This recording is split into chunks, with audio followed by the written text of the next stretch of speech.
It's Roc and Manuch with Jimmy B. Now on ESPN 620, 98.7 FM HD2, and streaming live at ArizonaSports.com. The guys are powered by the law offices of Lerner and Rowe. In a wreck and need a check? Make one call, that's all. 602-977-1900. And now on your ESPN station in Phoenix, ESPN 620, Roc and Manuch with Jimmy B. All right, D-backs go 2-4 in their most recent homestand. By the way, 3 of those losses were extra innings. And the 2015 NFL Draft is in the books. Welcome in, Roc and Manuch with Jimmy B out here in the studios of ESPN 620 and 98.7 HT2. Be with you till 4 o'clock today as we will wrap up the draft, talk some D-backs. D-backs will hit the road to face the Mets and the Phillies over the next few days. They're off today, so today is a travel day and a much-needed day off. This is our schedule. Rudy Carpenter will join us. He had a couple guys that were in the draft. We'll also get his thoughts on the Cardinals' picks. We'll catch up with Josh Weinsfuss, who is the ESPN staff writer who covers the Cards, so get his take on Draft 2015. Philly will join us as he always does for Factor Philly, and then Frank Sanders in the 3 o'clock hour. So let's start with the Diamondbacks. We got plenty of time to talk about Fire already. Where do we start? Pitching. Pitching. Yeah, 34 runs in last five games given up, close to 7 runs per game. Not a very good sign of where this Diamondback staff is at, especially, Brandon Pfaadt, hallelujah. You got 5 wins. You look at basically with Gallen and an Erod and what have you. You look at the combination of 2 or 3. They don't even have the 5 wins yet in this pitching staff, this rotation. So Pfaadt's clearly the guy. What is wrong with Gallen? When you watch him pitch, does he look like the same guy last season? I mean, I know it's difficult to go back unless you go back and look at video, but just to say that. Why is he off to this kind of start? Well, he's had one really, really great outing against the Yankees, and then the rest have been mediocre. You look at Erod, you look at Gallen, and also Merrill Kelly. So you look at Gallen the other day. Those 3 individuals, aside from Brandon Pfaadt, even Brandon Pfaadt, a lot of pitches in 5 or 6 innings. Right. I think a couple of things. It could be a mechanical issue, but I think a lot of forward scouting by opposing teams are starting to catch up with Zach Gallen. Now, he's had several walks, he's strikeouts, walks, but he's hitting a lot of I'd say line drives, home runs are coming off of Zach Gallen. Right. So I think it's a combination of might be a little mechanics, but I think a lot of forward scouting by opposing teams are starting to catch up with Zach Gallen. But this is a very poor, very bad start for him this season, as opposed to last year. Mm-hmm. Remember, guys, he went through the ups and the downs. In the middle of the season, it was not good. And then at the end of the season, he kind of caught fire, played well, and then Brandon Pfaadt came on. You're right. At the very end. So I think with Zach Gallen right now, just an extremely poor start, I'd say even a bad start, is one of the things that they're going to have to get straightened out. But this bullpen, as far as giving up runs, we talked about the extra innings. You saw guys come in, you bouncing, was it Hernandez bouncing that one for the winning run by the Braves? It's just, you can't rely on your team scoring 5 to 6 runs every night when you're giving up 6.5 to 7 every night. I was just going to say, you would think that if you are averaging, which they are, 6 runs a game, you would be winning more games, but they're not. Well, because at some point the pitching has got to take over. Yeah. You get a lot of ground balls. You had one big error by Suarez in the one game. But there's a couple things that you just hope that your bullpen can come in and somewhat hammer things down and pick up where your starting rotation is left off. So right now it's not going to look good when you got the Mets, you got the Phillies, you come back and take on the Mets again. You got the Dodgers, you got the Giants, on and on and on. The next month and a half, guys, you got some damn good teams. You better get your pitching shored up if you don't want to keep fading 3.5, 4.5, 5.5 in that National League West. When Zach played the Cubs, he got hit pretty hard. Yep. I mean, they hit him hard. Now, if you look at what happened on Friday night against the Braves, he didn't get hit that hard. There were 4 hits that he allowed in a 3-run second inning, and he even came out and said they weren't hit hard. There's just been some bad, I guess, luck for him in the sense that whenever he gets going, I mean, he gave up 3 runs in 5 innings, okay? But the offense missed on some opportunities in the first inning, in the third inning. He's not getting that support early. I agree with the Diamondbacks score seems, I don't have the numbers in front of me, just as a guy off the street, seems like they like to score later in games. They're not getting on the board in the first inning, getting on the board in the second inning. I think that's where maybe a Zach Gallen needs that. Maybe in the past, I don't have the numbers in front of me. I'm not a stat geek. So, but when it comes to that, maybe there is something there that they need to get that going. And then there's sometimes like, Suarez, okay, he hits home runs, but, he had a throwing error on Friday night that opened the door for them. They broke it open, and that was it.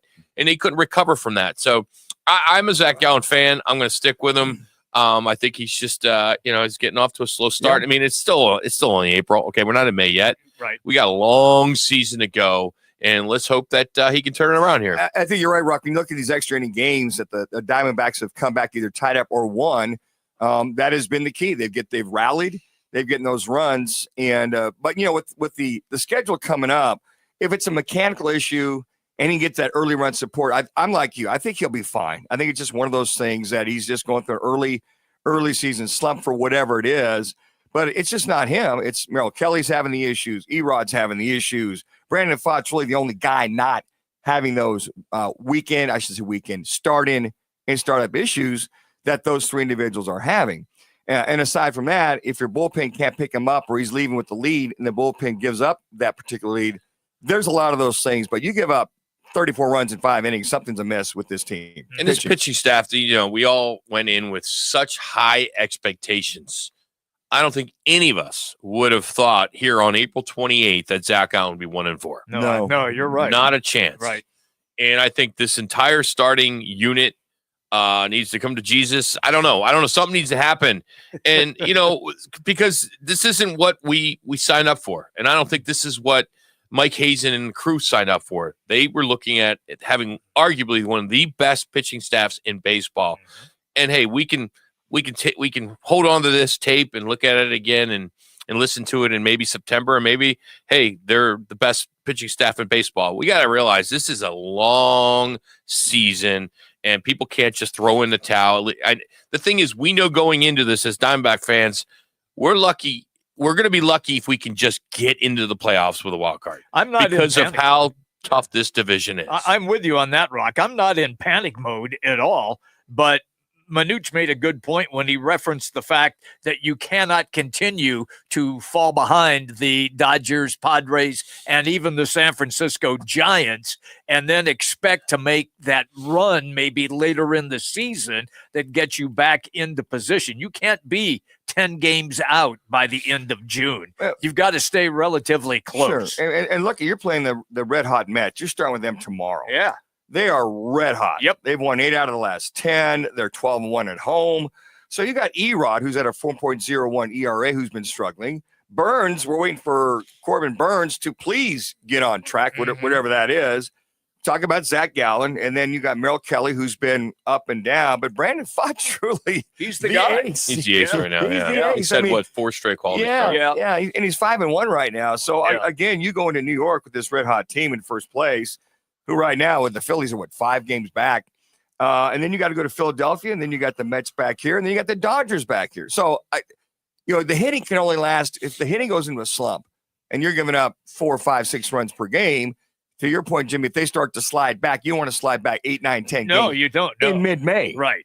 Some positives over the weekend. Corbin Carroll, he recorded the 2 fastest home to third times in Major League Baseball in one day. Amazing. First inning triple, 11.02 seconds. And then he topped it in the 7th inning, 10.87 seconds to be exact. He can move. Boy's got motor. Boy's got speed. That's why you would think he'd have more stolen bases. If he's on, like Ricky Hearn, when Ricky was on. Ricky Henderson, yeah. And when Ricky's on, you knew that if he walked at a base hit or home run. Oh, yeah. It's a double. That's as long as that second batter or third batter just gave him some time and didn't do the obvious, because they were going to pitch out at least once for that second batter, get him in scoring position. If he's there at second base with no outs, bunt him over, sacrifice fly or a infield hit, he scores. That's it. All right, the Cardinals focused heavily on defense, selecting 6 defensive players out of the 7 picks. Analysts have praised the selections of their number 1 pick in Nolan, number 2 pick with Johnson for their high ceilings, though both will come with some risk. We'll talk about that. The overall draft class is seen as a solid step into this team's defense getting better, but they didn't address the offense. We're going to talk about that next as we get into our rewind. That'll be next as we continue on here at the ESPN 620 studios. It's Roc and Manuch with Jimmy B. Rock for WrightToyota.com. At Wright Toyota, they'd like you to get to know them. Their goal is to make buying your next vehicle the kind of experience that earns your recommendation to family and friends. They invite you to use all of their innovative web tools on WrightToyota.com. So if you're looking for a new or pre-owned Toyota, head to their interactive website at WrightToyota.com. That has been a huge focus. We want to increase competition, and we feel that we've been able to do that over the course of 3 drafts now and 2 free agency periods. We feel like we've been able to do that, and so that's all. It's only going to bring out the best in everybody. It's going to bring out the best of everybody on the practice field in the preseason, so that when we're ultimately deciding this 53-man roster, it's going to increase our depth. It's going to increase our starting spots, and you guys know this is a long season, and we saw it. We've seen it the last 2 years, just the attrition that takes place at positions. You can never have enough talented depth on the team, and we're excited to see that depth and that competition play out once we get into August. Monty, is there any communication whatsoever with Kaiser White or Will Hernandez at this point right now? Yeah, Wolf, I think we keep lines of communication open with a lot of players. And so, that's constant checking in and seeing where everybody is. So I think those are conversations that continue to take place. And we got to see how it goes here. We got to see once we get our own guys out on the field and see how that goes. And just check in and see. Everybody's got, those 2 guys are still free agents. And so they may have opportunities too. So, I certainly keep those lines of communication open. And we'll continue to do that here and if there's a fit for add to our roster, we won't hesitate to do it. Well, Monty, congratulations on the draft. We appreciate you taking time to call in today. You got it, guys. Appreciate it. Thanks for everything. And it might be a little bit, but I can't wait to get back on the horn with you guys and chop it up a little bit. Sounds right good. On, Monty. Thank you, buddy. Man. Thank you. Talk soon. That's Monty Austinfort joining us right there on the Arizona Sports Line. There's a lot to react to there. Did your ears not perk up when he said Cody Simon wore the green dot in college? Yes. I was like, wait a minute. That's interesting. That could mean something a couple of years down the line. That's something. Thanks to Monty Austinfort for joining us there. When we come back, we'll get back into baseball. J-Mart pitched Saturday and Sunday, but he didn't totally look like J-Mart. We'll get into that next. It's Wolf and Luke on Arizona Sports, the local sports leader.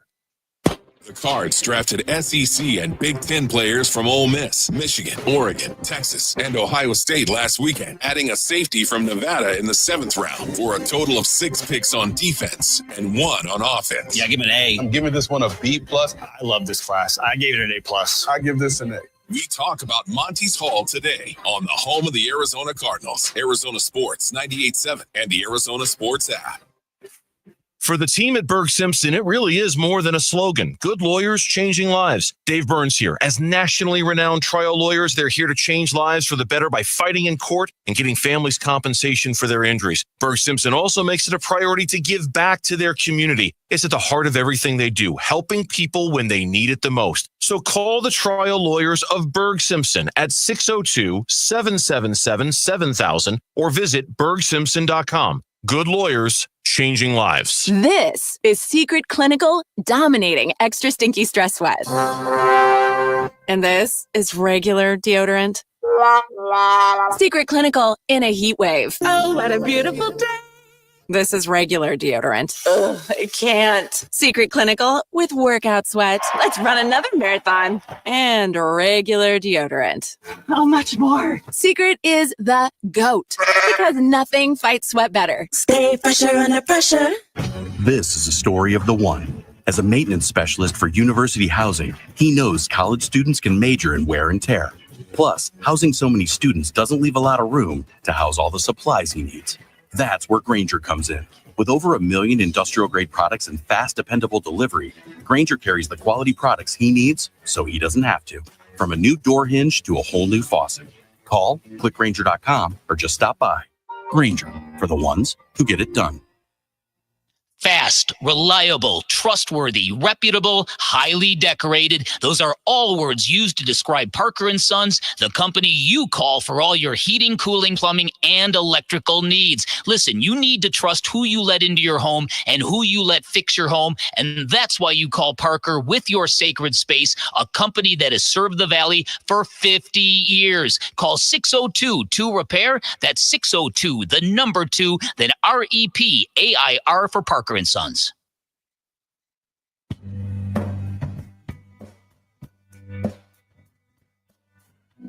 Hey everybody, Dan Bickley here, and after a shaky homestand, the Diamondbacks hit the road. How will they fare in New York against the Mets? We'll discuss tomorrow starting at 6 a.m. on Arizona Sports. So I'll hope this is the clean version. Well, I'll just start talking quickly just to make sure. Saying. Thanks to Monty Osmond for joining us last segment. Thanks to Bob Nightingale and Tyler Drake who joined us earlier in the show today as well. Well, if we're going to get back over to baseball here, we'll react to what Monty said in a little bit. But as far as baseball, Diamondbacks last night, they get the win. They salvage at least a victory in that series over the weekends. Justin Martinez pitched, but he I got potted down and just right. I'm just saying. I was starting to talk louder. I was just starting to get a little. Okay, Luke, did you say something? You were saying something right there. I was trying to make eye contact with Rick. Filibuster over here. I don't know if it's intentional or not, but Rick potted it down within 1 second of when it could have gotten dicey. So very special, of course. Yes. So very special. Justin Martinez. Justin Martinez pitched last night, and that's back-to-back games. And I think we all had the same reaction. And I think most people watching the game had the same reaction. He got through it, got the save, walked a couple guys, hit a guy, gave up a double. But then when he's on, he looks almost unhittable. But Wolf, the velocity, 97 on the fastball.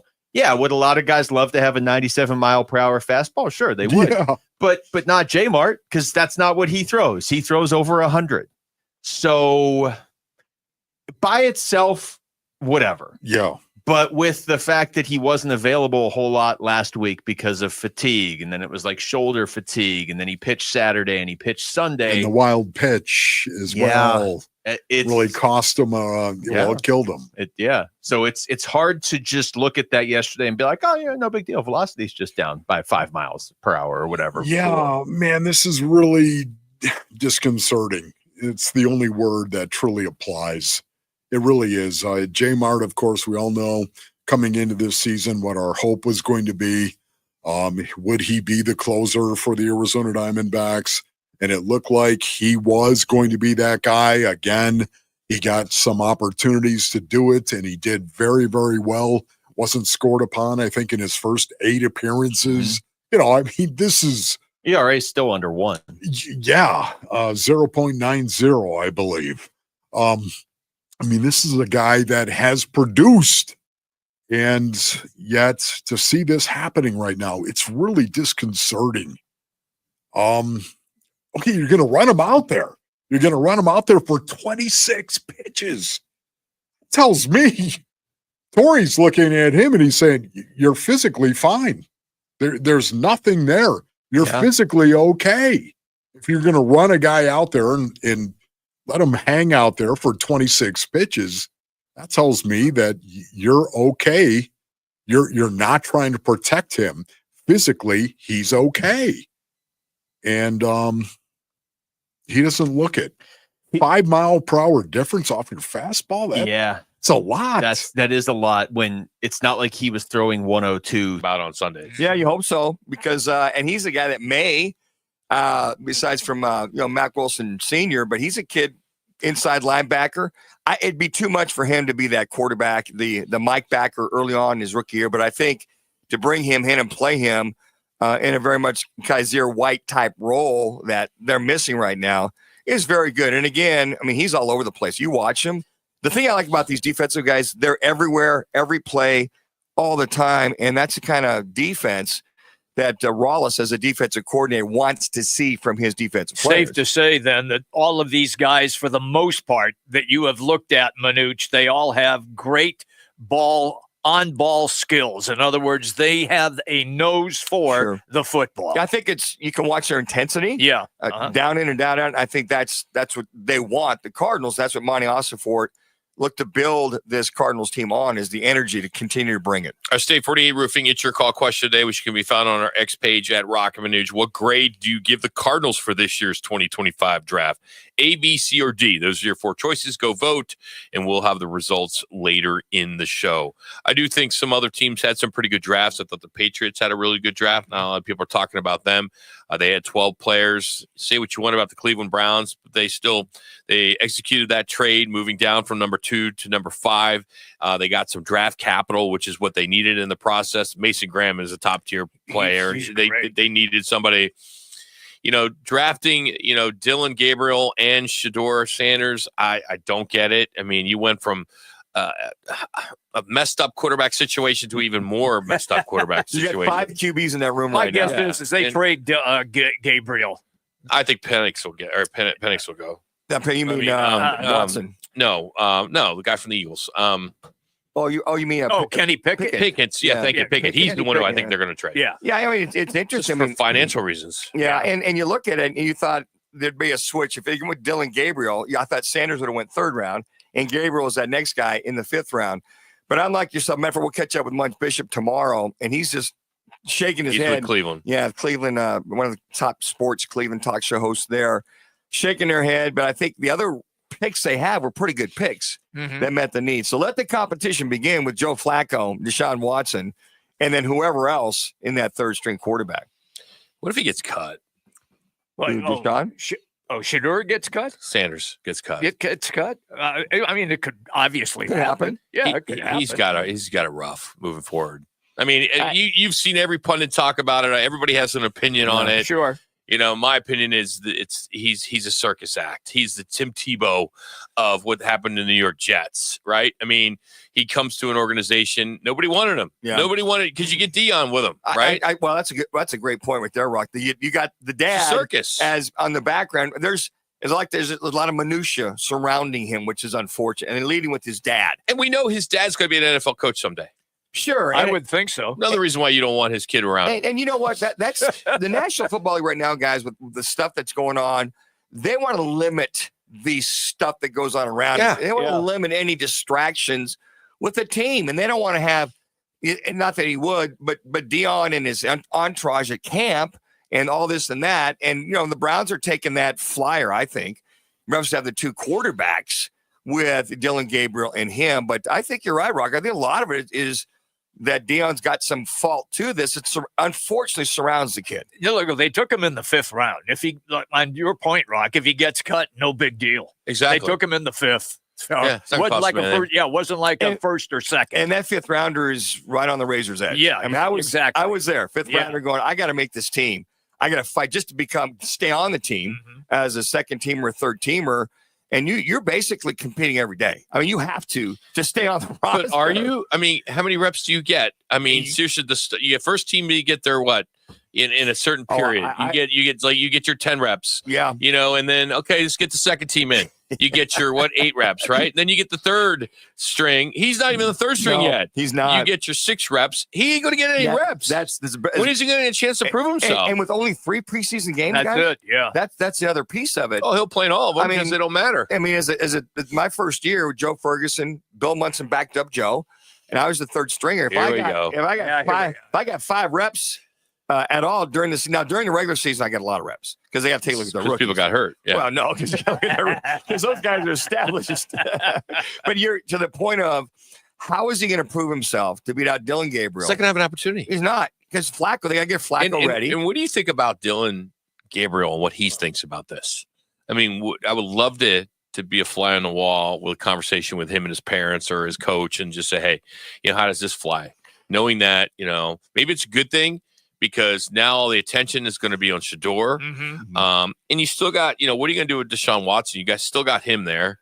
I think they move Pickett after somebody gets hurt. Maybe hold on to him as long as they can into the preseason, and then when the season's getting ready to start, somebody will give him, because a backup quarterback is so important in the National Football League. And when they took Gabriel, they had 4. It's like, okay. Yeah. And then your point, Rock, when he saw Shedeur get drafted 5, it almost felt like that the owner was like, okay, let's kind of reach out here. He's always been this controversial owner anyway. No, he's tough. And let's create some more competition. Let's create some more buzz in Cleveland.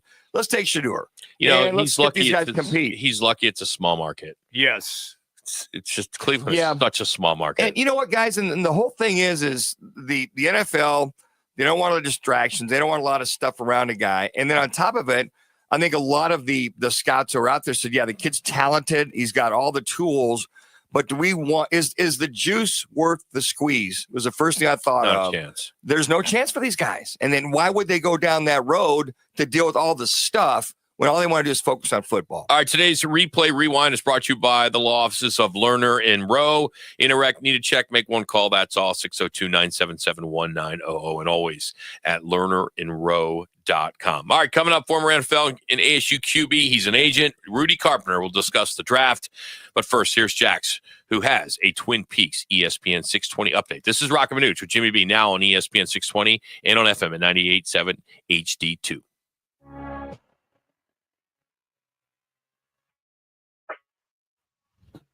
It's now time for your Roc and Manuch with Jimmy B's Twin Peaks ESPN 620 update. I'm Jackson Groff. The Arizona Cardinals stayed put at number 16 overall, kicking off the NFL draft with a major boost to the trenches, selecting Ole Miss defensive tackle Walter Nolan in the first round. They kept loading up on defense over the next 2 days, adding Michigan cornerback Will Johnson in the second and Oregon pass rusher Jordan Birch in the third round. Day 3 was even more reinforcements for the Arizona Cardinals as they grabbed Ohio State linebacker and national championship MVP Cody Simon, traded a 5th-round pick with Dallas to add extra selections, which they ended up picking up Ohio State cornerback Denzel Burke, Texas offensive lineman Hayden Connor, and Nevada safety Katon Crawford. Meanwhile, on the hardwood, the Phoenix Suns' search for a new head coach is heating up. According to multiple reports, Suns GM James Jones leads the charge as the organization prepares for major moves after a disappointing season. Twin Peaks, eats, drinks, scenic views. Twin Peaks is the best in the game. Here, it's bigger game days and bolder fight nights. I mean, where else can you find a scratch kitchen that always comes in clutch every day from lunch to late night? Only at Twin Peaks, the #1 sports bar. Twin Peaks is on the clock. Catch all of the pro football draft action at the Ultimate Sports Lodge. Round 1 kicks off at 5 p.m. on Thursday, April 24th. Tune into ESPN 620's Roc and Manuch with Jimmy B for all the coverage.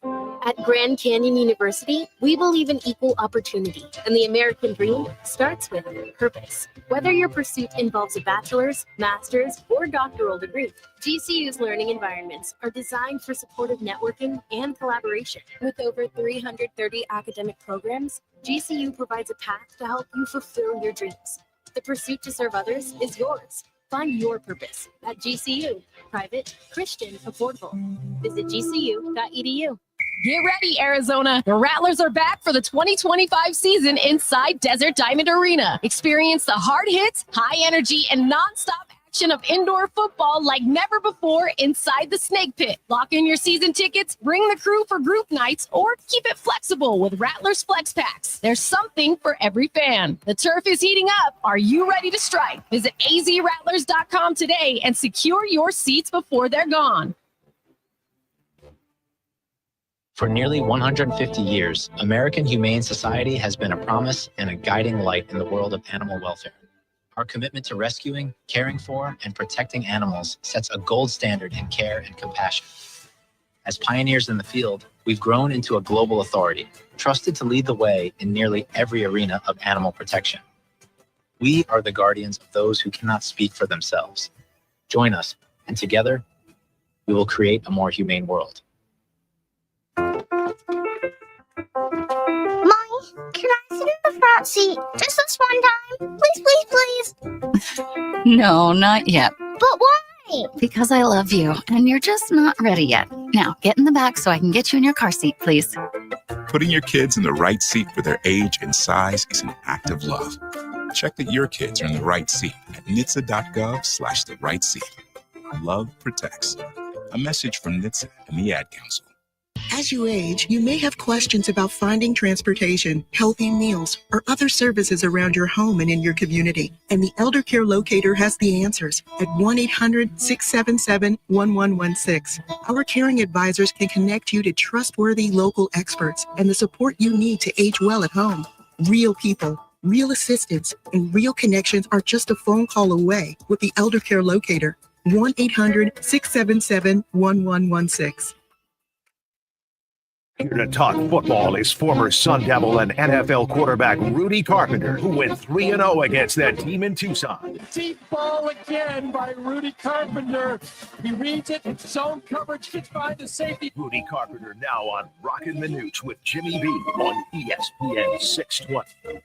You know, Rudy, I don't know what you did, but I want to thank you as an Eagles fan. And my sister and husband went to Clemson. It all came together. We're from Philadelphia, and Andrew Makuba is going to Philadelphia in the second round. Thank you. Appreciate that, Rudy. Kid's a stud. We have Johnny Wilson that's there, who played a lot of snaps this year for them as well as a blocking wide receiver. So talk about with your agency and the players that got drafted, kind of go through some of those. I know you had a couple players and you may still have some that may get signed.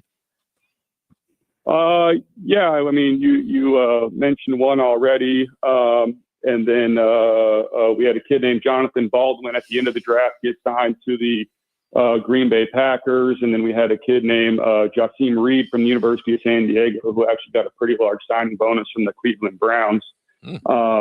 He's actually a kid that went to my high school. So we were just trying to help him out. But at the end of the day, he was the Pioneer League MVP in that University of San Diego league. He had, I think, like 12 or 13 touchdown catches this year for 1,800 yards. And we actually thought he was going to get drafted by the Patriots. And then that didn't happen. And then the Browns, it's really crazy with these undrafted free agents. At one point in the draft, there was still 17 picks. There was 17 picks left in the draft, 17 picks. And we were trying to work on these undrafted free agent contracts with teams. The Buccaneers, the Browns, the Patriots, with 17 picks left in the draft, had told me that they had already gotten commitments from every undrafted player they were going to sign, along with all of the allotted money that they had for those guys was already committed. And there was literally 17 picks left in the draft. That's incredible. And how you guys track that's amazing. Also, didn't you have was it Jeff Bossa, the Oregon linebacker, in the 5th round going to the Chiefs? He went in the 5th round of the Chiefs, University of Oregon. Same thing, good player. Very, very productive at the University of Oregon over his time there. And then, Rudy, it's interesting because, it's a copycat league, defense, watching this Eagles team win the Super Bowl last year with their offensive line and their defense. Boy, talk about copycat to the extreme. You look at all the defensive linemen, edge rushers that seem to be the priority in this year's draft. Yeah, I mean, I think it has to be.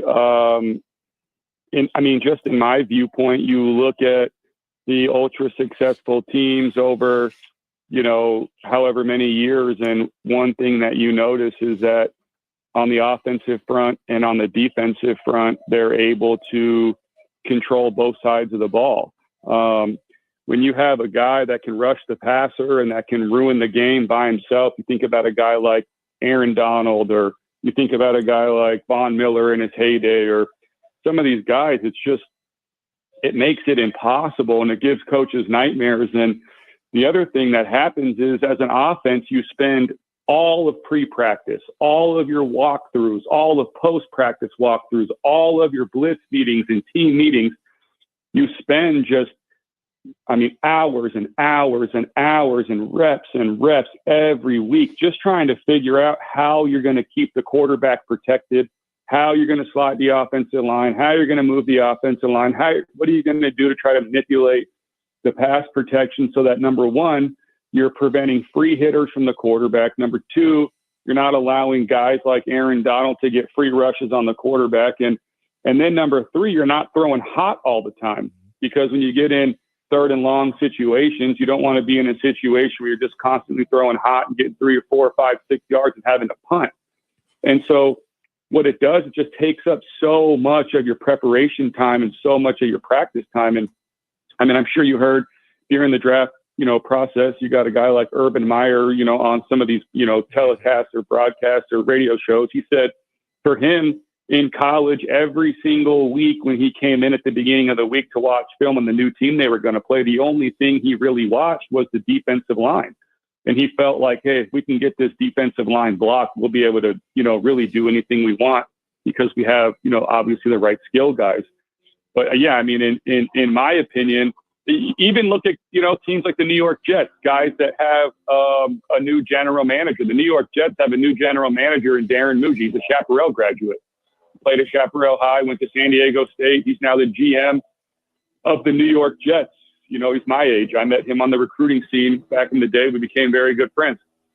You look at his very first pick, offensive line. His second pick, a tight end.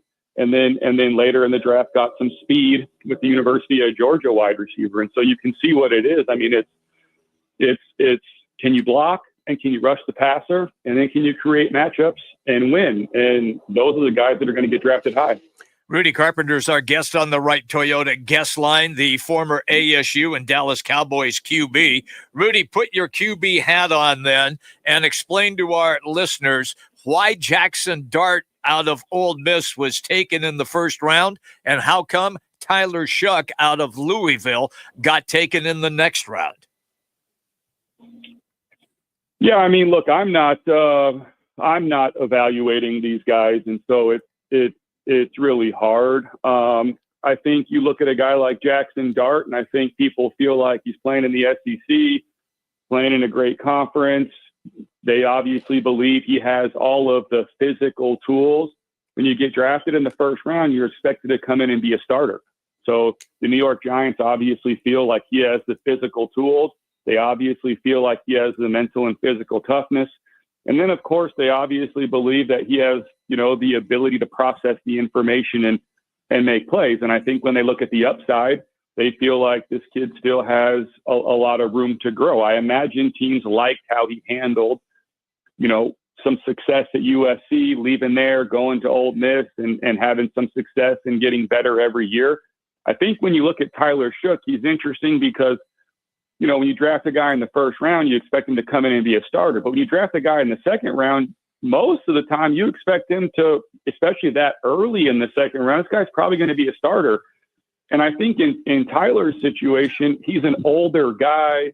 He's had 7 years in college. And I think ultimately, if you're the New Orleans Saints, what they're looking at is Derek Carr's got a bad shoulder. You don't really know what's going to happen with him.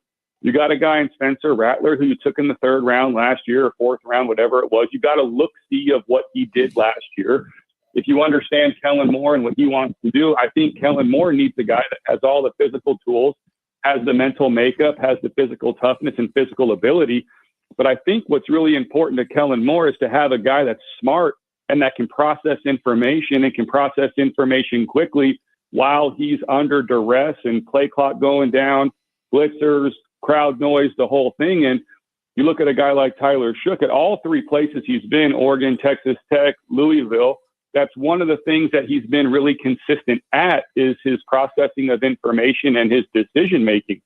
Has he always been healthy? No, but sometimes you can't really control that. But the things that he can control, like I said, the processing and making quick decisions. I also think his mental and his physical maturity, they probably feel like can come in and help them in the immediate future. So Tyler is going to be interesting because I think he's going to have a really, really, really good opportunity to come in and play, or at least compete to play pretty much on day one. And then really look at the Cleveland Browns and Dylan Gabriel in the third round, and then Shedeur Sanders finally going in the fifth round. You got 5 quarterbacks in that room in Cleveland right now. How does that all shake out, first and foremost? And is somebody going to be traded away because you think Flacco and Deshaun Watson? Flacco probably start. Watson's still injured. Pickett is there, and then you got these other two. Pickett's gone. Yeah, Pickett's gone. I mean, I mean, look, at the end of the day, you draft Dylan Gabriel in the 3rd round, he makes the team. You draft Shedeur Sanders in the 5th round, most of the time in the 5th round, guy's going to make the team, especially now at quarterback that you can really keep 3 guys on the active roster. You know, Deshaun Watson probably not going to play. You got a veteran guy like Joe Flacco that can, you know, maybe spend some time with Shedeur Sanders and Dylan Gabriel. The interesting thing to me, I mean, forget all the noise and the narrative. I think that Shedeur Sanders is more pro-ready than Dylan Gabriel is. Say whatever you want to say about all of the other things. When you talk about processing information, you talk about playing in an NFL system, you talk about understanding timing, accuracy, anticipation, decision-making, those types of things. I think that Shedeur is probably more NFL ready. I don't know. But again, that's just my viewpoint. I mean, could the Cleveland Browns end up keeping 4 quarterbacks? Yeah. I mean, I guess they could probably maybe try to put Kenny Pickett on practice squad and see if they can do that. That would be tough for a guy that was a former 1st-round pick.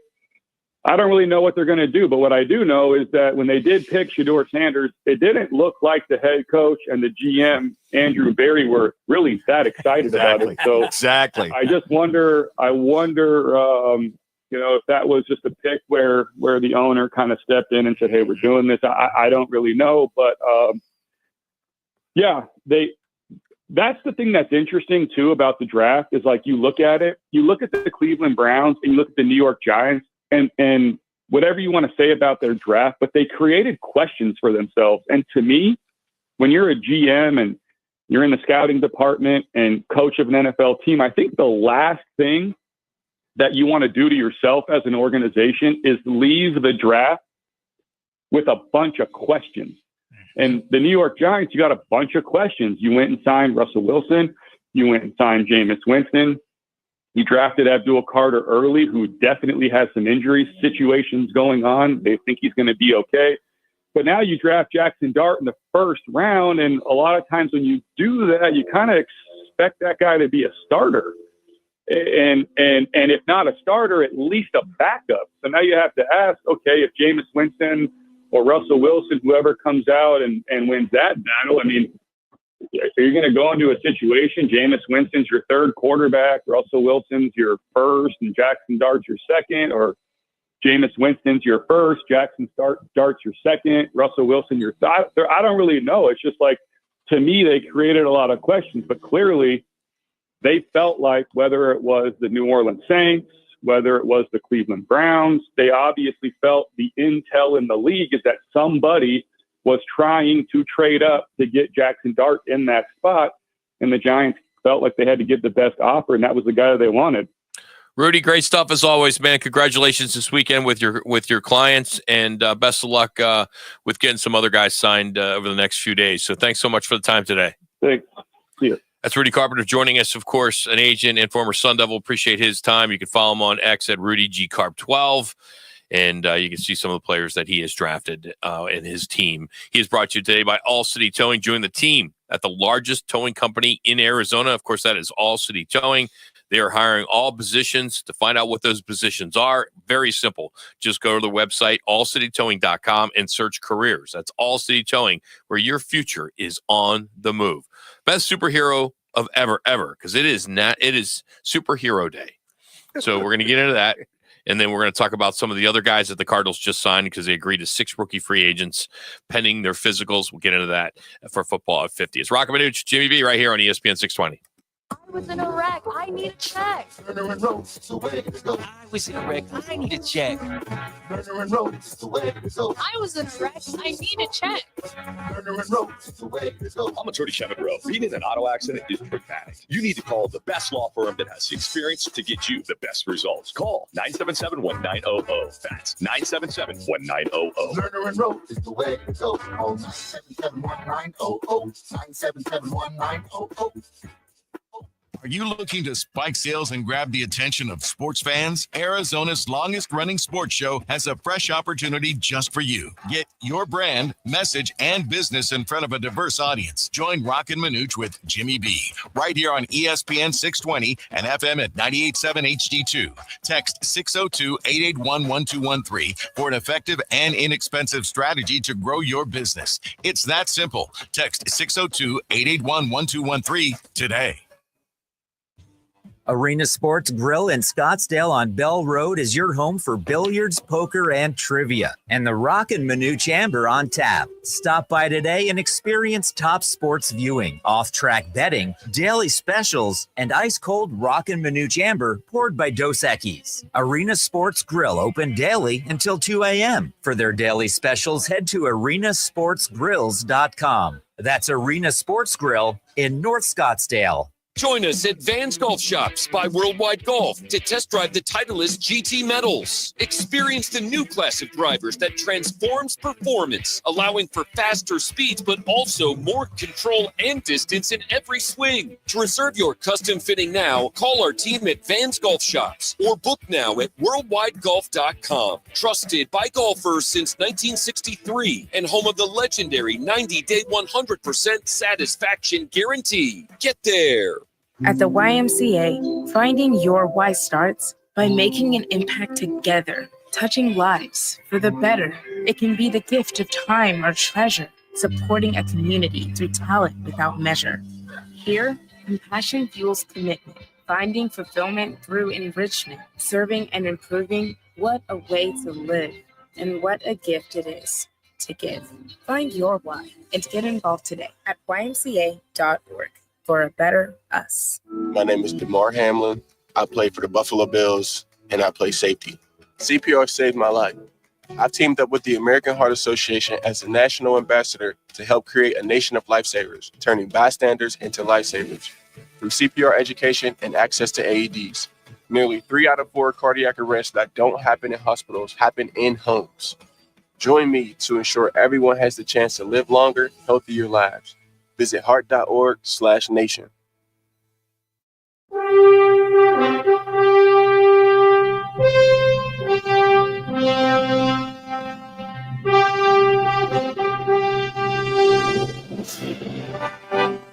It's time for the guys to take you back.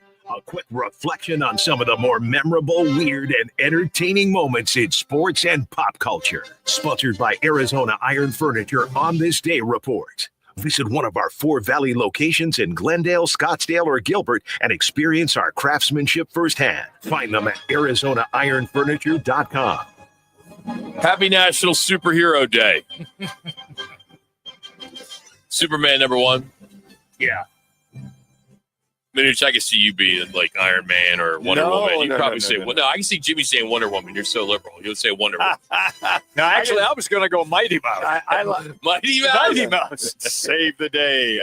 I figure somebody here is going to be politically correct to say, oh, Wonder Woman. I love Superman, but I got to tell you what, when the Batman series came on, Yeah, that changed everything. He had more gadgets, more stuff. I mean, not that Superman got a little boring, but I mean, it was just to see all the movies and stuff. But I'm a Superman, then 1B would be Batman. Yeah, I think I'm the same. Superman, Batman. I mean, you got to put Spider-Man in there too, man. Yeah, Spider-Man. He's the underdog. You know, he's the underdog hero. You probably remember there was also the Green Hornet. Oh, I remember many Green years. Hornet. And there was Underdog. Oh, Underdog was my favorite. Yeah, that was Underdog. But Bruce Lee was Kato in He was in Green Hornet. Yes. So Guy Madison was the star. Forgot about who that star was. Yeah. I know Adam West was a Batman guy. 58 years ago, 1967, Muhammad Ali was stripped of his WBC and WBA titles when he refused to be inducted into the Army. We all know what happened there, and the WB title was filled by a guy named Joe Frazier. You know, that was when the politics in sports came up. It really started to collide. That was the birth of, okay, Muhammad Ali, he's got to get signed up for the draft. Yeah, everybody does. And he didn't go, and all of a sudden, it was news, it was sports, it was everything all over the place. And then when he didn't have it, when he was it 3 years before he's able to fight once again? Correct. That was the beginning of sports and politics I had combining each other. I interviewed him at when he was coming to speak at the University of Oregon, one of my first TV jobs in Eugene, Oregon. And he was making the rounds at different college campuses speaking. And so I was going to go to the speech. And so I went downtown and got a bite to eat. And I'm sitting in a Denny's at the counter, which was across the street from the speaking engagement. And I see a couple of guys walk in on the side. And I looked, and one of them was Ali. And they went At to a Denny's. At a Denny's. The hotel that they were staying at, the Denny's was connected to it. So they went in a back room. And so I got up and I walked in, and I was probably 23, maybe 4 tops. And I walked in the back room, walked over to him, told him who I was, and said, and I called him Champ. And I said, remember, he'd been stripped. And I called him Champ. And I said, Champ, would it be okay if when you come out from your dinner, if my cameraman's here and I can do an interview with you? And he looked up at me and said, sure. Man, I went running out of there so fast. Here's the thing that's part of the story that doesn't make any sense. What's that? That I don't believe you. There's no way Muhammad Ali looked up to you. Maybe well, no, down. He was sitting You're down. like 5'3". He was sitting down. Whatever. Yeah, he was sitting at a table. Well, good catch there, Rock. Yeah. Wow. For Monday. Good job, buddy. 22 years ago. Yeah. 2003, Apple launched iTunes for Windows. And a good friend of ours remembers this day really well. 2007, the NFL draft, first pick by the Oakland Raiders, LSU quarterback Jamarcus Russell. Man. I feel Talk about that was rough. the can't miss quarterback. Oh. Little did you know there was a lot of junk in his trunk. Man, you're boy. not kidding. Literally. Oh, it my was literally, bad. yeah. I even did one of his games when he played for New Orleans in the Arena League. Why don't you tell us that story? Story time today with Jimmy No, B. I'm not going to do that. No, you'll just sit there. 9 years ago today, 2016, Jared Goff was the first round pick in the NFL draft. Worked out. So football at 50, the Rose Bowl will be seen the earliest California kickoff ever, as they have adjusted the time, and it will kick off at 1 o'clock. That is the earliest kickoff time in the bowl game's history. That's amazing. In California. That's so amazing. yeah, the Verbo Fiesta Bowl, which is the semifinal this year, that'll kick off at 5:30 local here on Thursday, January 8th.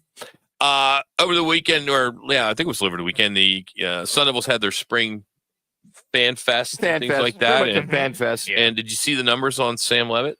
I did not, because it's kind of like all pass. It was no cop. It was really no scrimmaging per se. Right. No, I did not see his numbers. You ready? Yeah. Go ahead. You sitting down? Yeah. 10-2? Yes.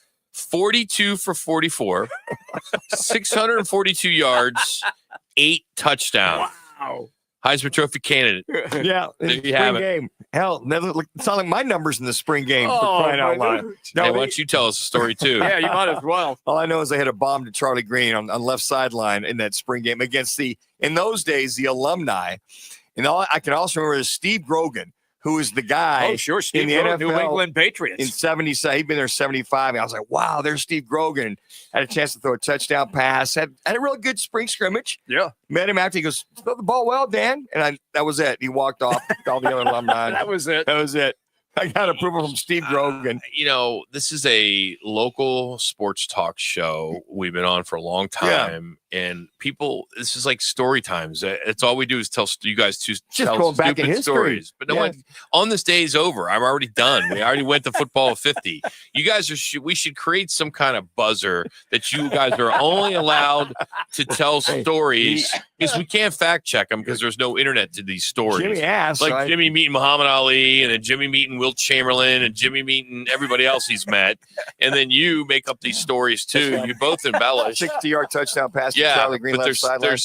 there's no stats anywhere, not even paper. The alumni. Matter of fact, I think there are on that game. On a more positive note, the Eagles today were at the White House celebrating their Super Bowl title, which was kind of cool. That they went. There was some talk months ago that they were not going to be there, but they are. Jimmy, where are you going? You okay? Yeah, I just took the jacket off because now it's getting warm in here. When the Okay. air conditioning comes on, it's hitting right down on top of me. Gets cold. Okay. You know, when you're old, you suffer that kind of stuff. He's got a shawl. Yeah, as well, I do. too, Yeah. Rocky. He those over his shoulders when he gets a little chilly over there. For you Washington Redskin fans now, Commanders got a new stadium, $4 billion. Woo.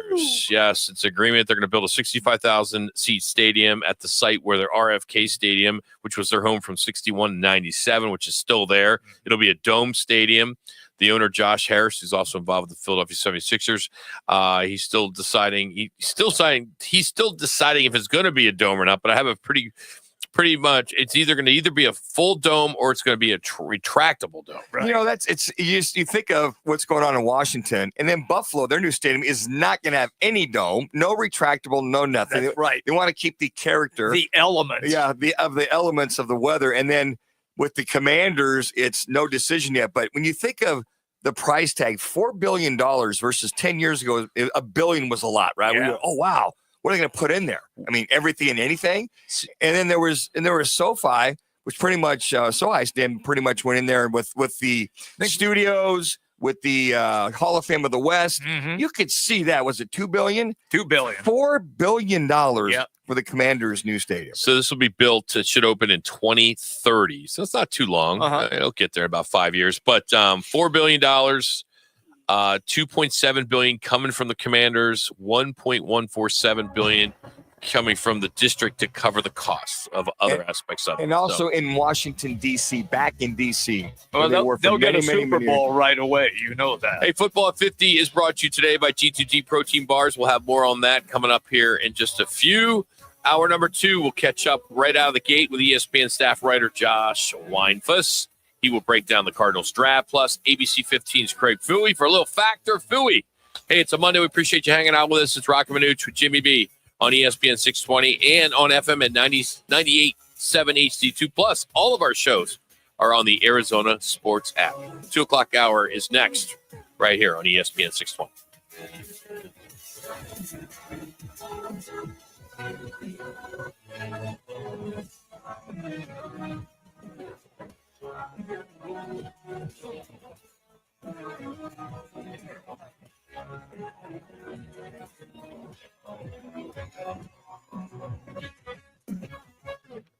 Thy ticket, Lady Jennifer of Cooch.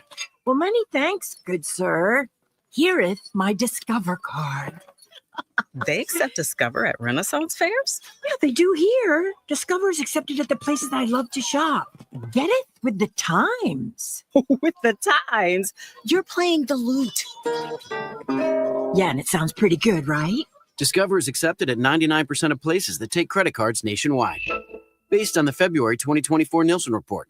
You know what's better than a limited time deal? An unlimited time deal. That's why the Wendy's $5 Biggie Bag with a Junior Bacon Cheeseburger, 4-piece nugs, Junior Hot and Crispy Fries, and small soft drink is available all the time.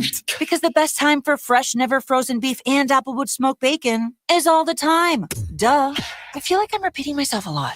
For the best deal of all time, gotta be Wendy's. Unlimited time does not mean forever. U.S. price and participation may vary. Prices may be higher in Alaska, Hawaii, and California and via third-party delivery. Fresh beef available in the contiguous U.S., Alaska, and Canada. 2 words we've been waiting for: employee pricing. Yep, employee pricing right now at our Desert Ford dealers. From America, for America. Paul Calvisi here. Hey, Ford has been part of our country's story for more than a century. That's why Ford is offering employee pricing. That means we pay what Ford employees pay, and we're talking the full lineup of Ford trucks and SUVs. Take that 2024 Ford F-150. If you're looking for a perfect work truck or a powerful weekend warrior, Ford has a powertrain fit for the job. Besides, Ford is the #1 selling truck brand in Arizona. And right now, get employee pricing plus 5.9% APR financing for 72 months and $3,500 in retail bonus cash on a 2024 Ford F-150 2.7-liter STX. But employee pricing won't last forever. Click buyfordnow.com. Based on S&P Global Mobility retail U.S. new vehicle registrations for the truck vehicle type CYTD October 2024.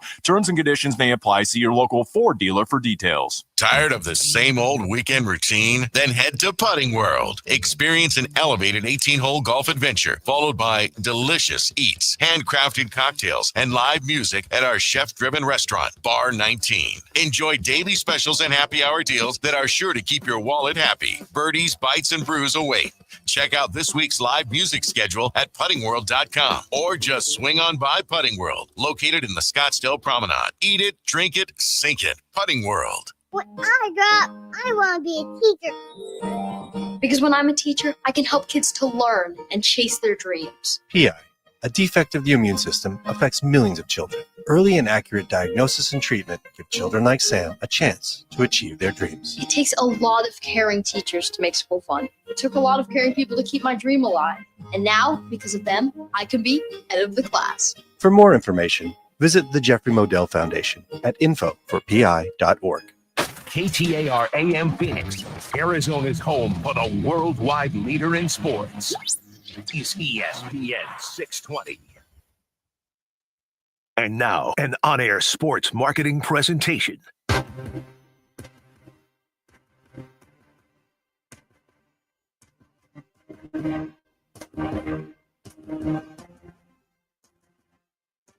It's Roc and Manuch with Jimmy B, now on ESPN 620, 98.7 FM HD2, and streaming live at arizonasports.com. The guys are powered by the law offices of Lerner and Rowe. In a wreck and need a check? Make one call, that's all. 602-977-1900. And now on your ESPN station in Phoenix, ESPN 620, Roc and Manuch with Jimmy B. With the 16th pick in the 2025 NFL Draft, the Arizona Cardinals select Walter Nolan, defensive tackle, Mississippi. All right, joining us now from ESPN, Josh Weinfuss, who joins us here on the Right to It, a guest line. You can follow him on X at Josh Weinfuss, and he joins us to talk some Cardinals draft. Josh, thanks for some time today. When you look now, you've had some time to digest this.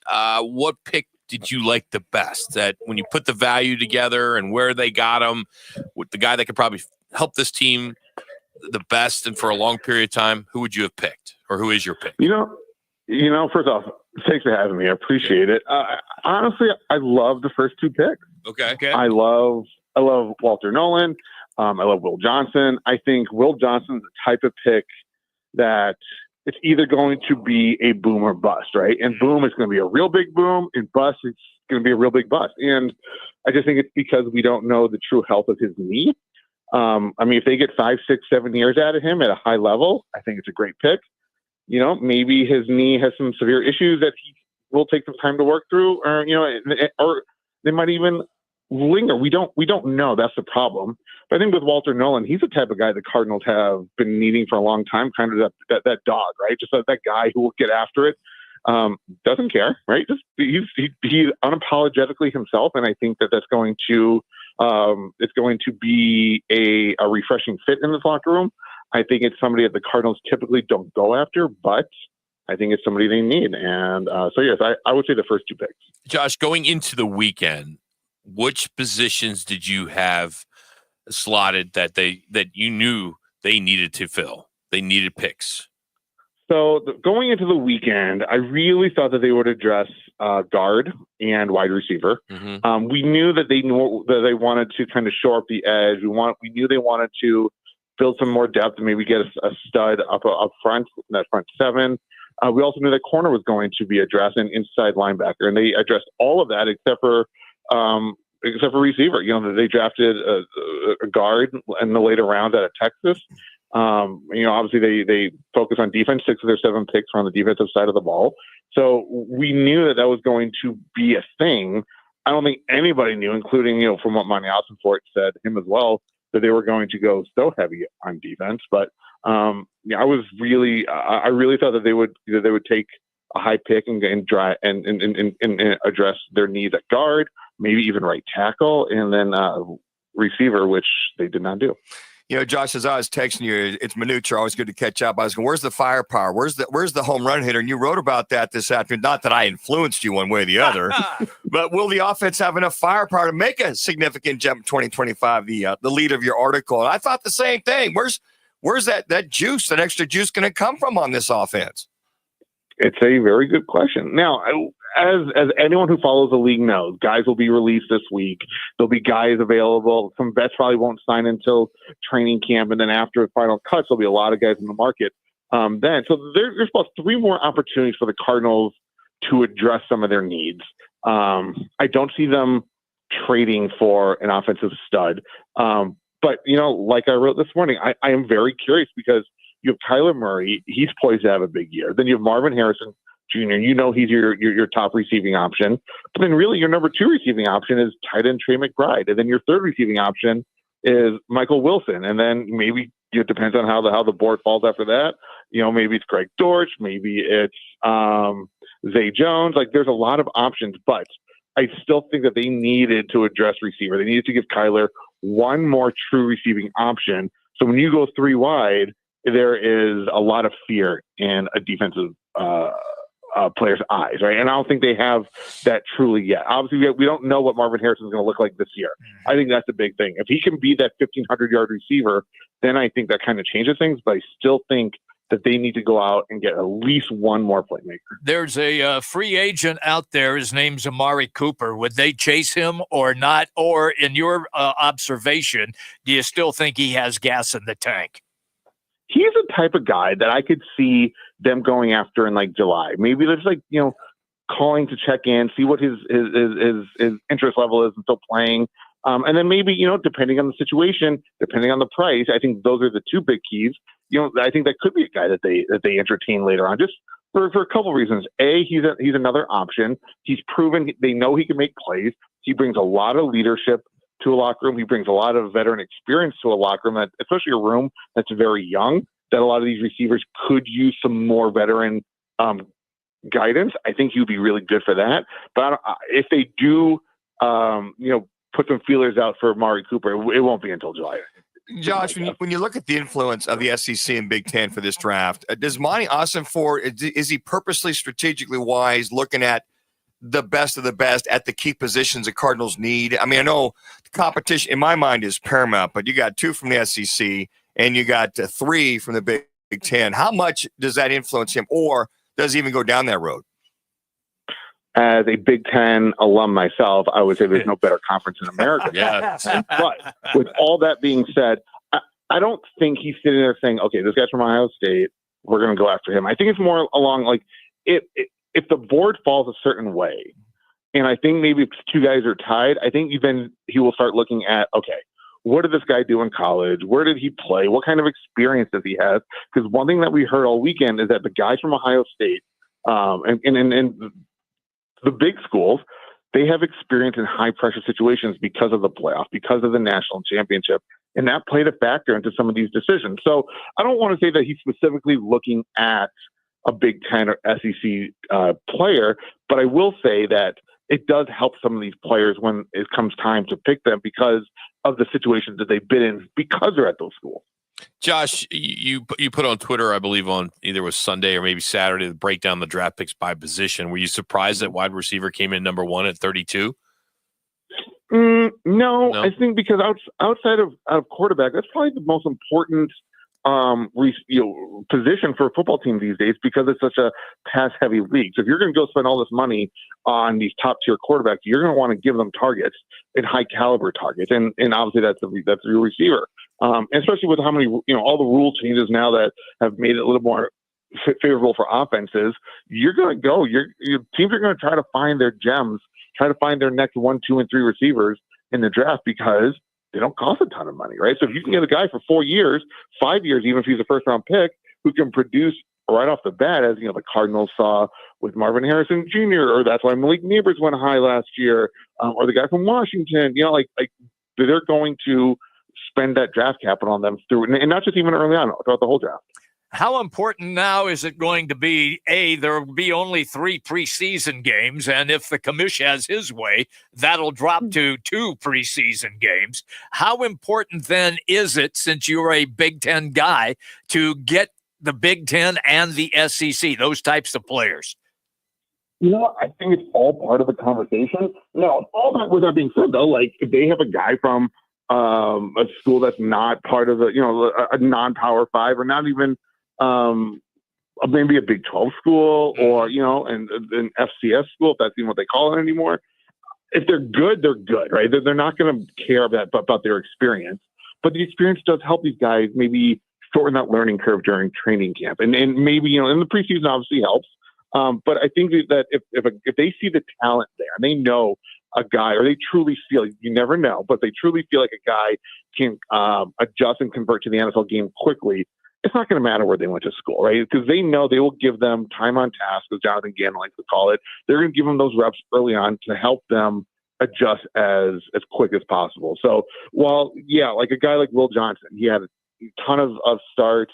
The kid from Ohio State, I think he had 51 career starts, if I'm not mistaken. Like, that will help them crack the starting lineup sooner. But if a guy isn't from one of those schools, doesn't have that type of experience or in those pressure-packed situations, but they're still really good, I think that accounts for as much. Josh, you talk about cracking the starting lineup. Do you see Walter Nolen as the starter ahead of Calais Campbell when they line up their very first game of the year? I do, simply because I think this is where Calais Campbell is in his career, right? I think it'll be, I think with the depth they have in the defensive line, it'll be a kind of a position by rotation. So sure, Walter Nolen might not start a couple games and Calais might start a couple games. So I don't know if it's going to really matter who the quote unquote starter is, but I do see them wanting to get Walter Nolen on the field as soon as possible. That's probably snap one, day one, game one, because of what he can do. And a guy like Calais, he even said it. He's probably good for 30, 35 snaps a game. So whether that's the first snap or the third snap or the fifth snap, I don't think it matters to him. I don't think he wants to come in and make an impact in the few snaps that he'll have. So I think the good thing about this room, right, and I asked both Jonathan Gannon and Monty Ossenford about it this weekend, is that there are so many veteran players there that they're going to be able to help Walter Nolen along at a rate that I don't think would have been possible at other teams. And they're going to be able to teach him and kind of keep him in line, just like any other 20, 21-year-old needs to be. So I think it's going to be a real boost for Walter Nolen. Josh, keep up the great work, man. You do a wonderful job. We appreciate you, man. So thanks so much for coming on with us today. Thanks for having me, guys. That's Josh Weinfuss. Check him out, ESPN at Josh Weinfuss. Of course, you go to ESPN.com and you are reading about the Cardinals, and it's his work. So he does a tremendous job. Coming up, it's our G2G protein bar game changers. But first, Toby Keith's horse will be competing at the Kentucky Derby. This is Roc and Manuch with Jimmy B on ESPN 620 on FM on 98.7 HD2. Introducing Baja Riba, premium tequila found at Albertsons, Safeway, and your favorite restaurants. Crafted from 100% blue Weber agave, Baja Riba offers an authentic sipping experience. With 88 years of tradition, our master distiller creates smooth flavors of baked agave, white pepper, and citrus zest. And don't miss our stunning handcrafted bottle, winner of the 2022 Bottle of the Year by Tequila Aficionado magazine. Discover the artistry of Baja Riba tequila, one of the finest in the world. Join the team at the largest towing company in the state, All City Towing. We're hiring dispatchers, call takers, lot attendants, drivers, and customer service personnel. Enjoy benefits like the state's most advanced towing equipment, set work schedules, a healthy 401k employer match, health benefits, employer paid life insurance, and a monthly fuel allowance. Ready to take your career to the next level? Visit us at allcitytowing.com. All City Towing, where your future is on the move. Life's a sprint, and you need a quick pick-me-up. Meet G2G protein bars, the ultimate grab-and-go meal replacement. Whether you're hustling in the office, enjoying a day on the links, or conquering the daily grind, G2G is your perfect fuel. Score an 8-pack at your local Costco's refrigerated section, or explore amazing flavors at G2GBar.com. Quick, delicious, and power-packed. G2G protein bars, setting the pace for your energetic lifestyle. Beat the heat with AC Experts. Is your air conditioning ready for summer? Don't sweat it. Our certified technicians are here to keep your home cool and comfortable. From routine maintenance to emergency repairs, we've got you covered. Enjoy staycations in a perfectly chilled home. For a limited time, take advantage of our special discounts on new AC installations. Call AC Experts today at 480-386-6980 or visit acexpertsaz.com to schedule your appointment. Stay cool, Arizona. Twin Peaks is the best in the game. Here, the Scratch Kitchen delivers lunch in the clutch. I mean, where else can you order a 29-degree draft beer and a quickie combo on your lunch break? Only at Twin Peaks, the #1 sports bar. Are you looking for a job where you can have a ton of fun and make great money? Twin Peaks is the team for you. We're looking for Twin Peaks girls, cooks, bussers, barbacks, and more. Text WORK4TP to 85,000 to apply. Extreme weather and climate disasters have sadly become a reoccurring part of our lives. And less than half of all pet owners have a disaster plan in place. Unfortunately, those plans tend to forget about our furry friends. So it's more crucial than ever to have a well-packed pet disaster kit on standby with your pet's essentials. For over 140 years, the team at American Humane have been lending a hand to animals in need. Natural disasters threaten humans and animals alike, so take precautions to keep you and your pet safe. For more information, please check out AmericanHumane.org.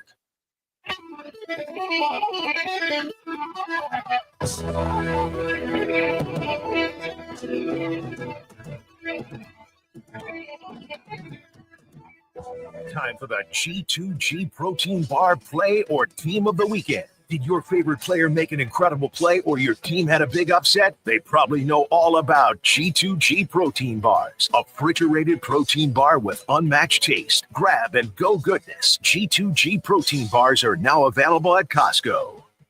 All right, I'm going down a different road today. Okay. During Shedeur Sanders' NFL draft freefall, someone prank called him and made it seem like he was being drafted. And it turns out the caller was a 21-year-old who's the son of the Falcons defensive coordinator, Jeff Ulbrich. And I know this is not going to go over well with people, but I give this 21-year-old so much credit that he could get Shedeur's phone number and go through and do this particular call to Sanders. This is Mickey Loomis here, GM of the Saints. How you doing? Good, how are you, man? Good, been waiting on you. It's been a long wait, man. No, for sure. We're going to take you with our next pick right here, man. Yeah. Yes, sir. Let's be legendary. But you're going to have to wait a little bit longer, man. Okay. Sorry about that. Ready to go! What does that mean? How you going to ask us what it means and you was on the phone? You heard that? He said you're going to have to wait a little bit longer. Okay. Sorry about that. I don't know what that was. Nobody got this number, though. Man, he just got trolled, bro. They tripping now, man. Now they're trapped out, bro. He got trolled. His name was Jax, and he apologized on social media for ruining Sanders' life experience of being drafted. The Falcons also apologized. The NFL is investigating on how Jax got the number, but he must have had a G2G protein bar because that is not an easy thing to do. So I know I'm being facetious. It was a stupid thing that he did. But I'm having a little fun with it. Real quick, something very interesting about this is he's not the only person to get this call. Apparently, the tight end from Penn State, Tyler Warren, was also another person to receive a call. So it sounds like Ulbrich, his son, was kind of sending these numbers around to a couple of his buddies. Man, just a rough day for all those draft guys. I agree. That's why it's kind of comical. But did you ever do prank calls when you were a kid? Absolutely. Hell yeah, Heck yeah, man. Yeah, I mean, it was great when you used to, there wasn't cell phones. Exactly. You couldn't see who and caller ID and all that None stuff. of that. So. And that happens a lot, guys. I got crank called twice during the day. I was going to get drafted that Here first we go. round. Story time, boys. Play music. And one guy, my one buddy. Every hour on the hour. I went, wait a second. It was really real. It was Sheldon Pierce. I front it was Sheldon. Hang up the damn phone. Okay. So it happens a lot, but not to that degree. That was like real authentic, And the fact it was Shedeur, and he's falling, and the kid goes, "You're gonna have to wait a little longer." It's classic. I know it's screwed up, but oh my gosh, he'll get over it. He's my G2G protein bar. My G2G protein bar game changer of the week, and let's go back to Saturday night over at Chase Field. First one to Suarez, swung on and launched deep to left field. Back it goes, on its way. Goodbye. Back in the home run column for Gino.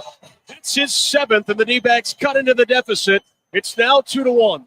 The 3-2. Swung on. That's hit high. That's hit deep. Out to left field. It is gone. Second of the night for Suarez. A 5-2 Diamondback lead. There's a swing and a drive. Deep left center field. Way back. Head on.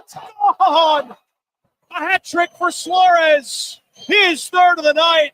He's got 9 on the year, and it's now 6-2 Diamondbacks.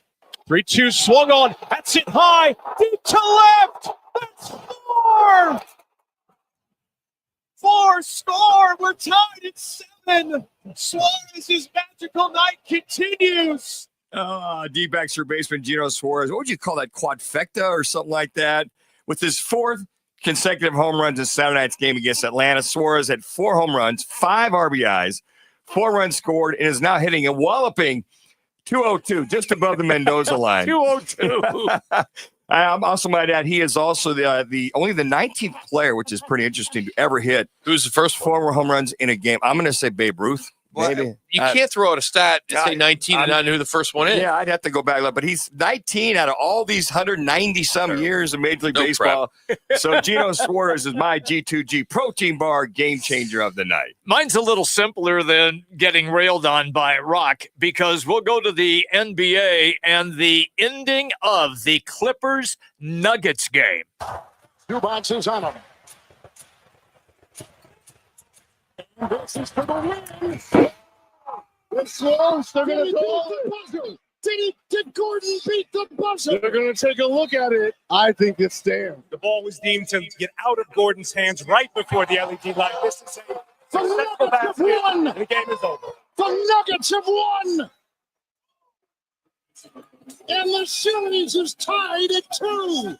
That was unbelievable, and they looked at it for quite a while, but the call on the court was it counted, and so it has to be irrefutable evidence to change the call. That was not the case, and the call stands, and that was an unbelievable finish to that game, and it's the first time ever that an NBA playoff game has ended on a slam dunk right at the buzzer. Now, so I'm at a refreshment stand, and a guy is trying to tell me, well, DeAndre Ayton with the alley. Oh, no, there was still time left on the clock. Remember, there was no time left for the Suns when they inbounded the ball, and DeAndre caught it and threw it down. They went back, looked at the clock, and put 0.7 seconds back on the clock. So the opposition did indeed get the basketball. This is the first time the game had ended on a dunk like that. That is good enough for my G2G protein bar. Game changer of the weekend. All right, what do you got, Jax? Yeah, I'm going to stay in the Valley as well. I got to give my G2G protein bar game changer to Monty Austin for it. Here's him talking about going heavy defense in the NFL drafts. Really, that's just how it worked out. Wasn't the plan at all.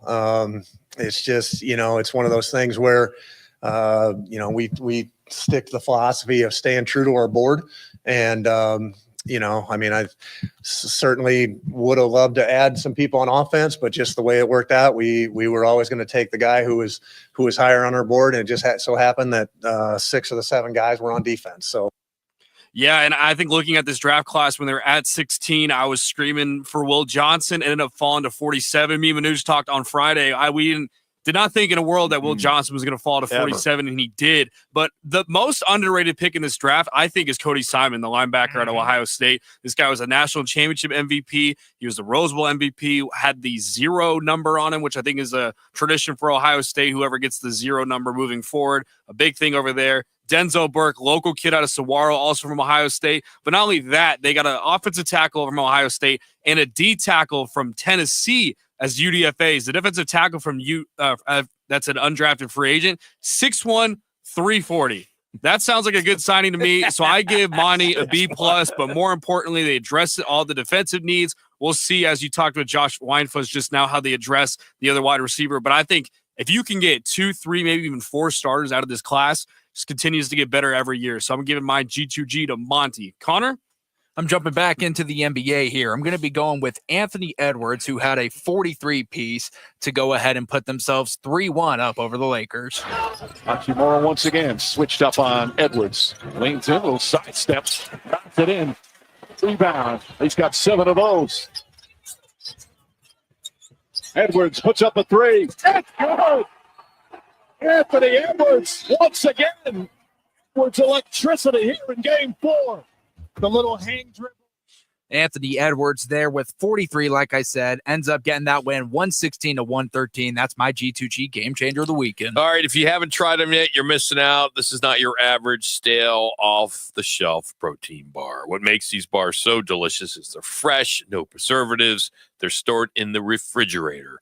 Great for lunch, great for a workout, or even go and play a little golf because they're a great way to get some solid protein and healthy fats into your diet. So check them out in the refrigerator section at Costco or at g2gbar.com. Get one today, g2gbar.com. Now, I want to go back to Gino Suarez and his 4 home runs. The first player to ever hit 4 in a game was Bobby Lowe. Bobby Lowe. Yeah, you don't know Bobby? No. Yeah. Was that 1894. I might have called But that. here's the interesting stat, though. Late 1800s. Here's the interesting stat. The last player to hit 4 in a game, do you know who that was? Man. He was a Diamondback. Yeah. What do you mean, yeah? So who is it? Because I remember, but now I've forgotten his name. Was it Reynolds? Mark No, Reynolds? no, that's a good guess. No. Um, Oh, golly. I mean, there's some big It was guys. 2009, right? No. Oh. I'll say Sexton. It wasn't When 2009. Sexton was here. Was it Sexton? It was 2017. Oh, The recent. guy had just a little stint with this team. Oh, Goldschmidt. I'd probably guess Goldie too. Yeah. Well, little stint with the Diamondbacks. Oh, little stint. Oh, Short stint. That's your clue. Oh man. And he did it against the Dodgers. They beat them 13-0 Wow. in LA. All right, help us out. We're blind. JD Martinez. Oh, my gosh. Wow. Some other guys on this list. Sean Green, also a former Diamondback. Mike Schmidt, Willie Mays, Gil Hodges, Lou Gehrig. So some good guys that have made this. Josh Hamilton, Carlos D'Angelo, Mike Cameron. So some guys have done it over the years. So 19 guys. Not bad. And that's, you think of all those years, just 19 guys with 4. And the one thing about Gino Suarez, he did it 4 consecutive at-bats. Because they talked about, well, some of the teams have had home run, ground out, whatever, and then the other 3 they followed. But I mean, he was 4 consecutive. And they said the average was at 4, I think 420 out of the 4 home runs, 420 feet on every one of those home runs combined to go there. See the next Dave Kingman just hits home runs. Dave Kingman had was major long ball Yeah. walk. My point is you strike out or you hit home Dave runs. Well, the Kingman's average is much better than 202. 202. Hey, coming up, ABC 15 sports director Craig Fouey for a little fact or Fouey. But first, here's Jax, who has another Twin Peaks ESPN 620 update. This is Roc and Manuch with Jimmy B, now on ESPN 620 and on FM at 98.7 HD2.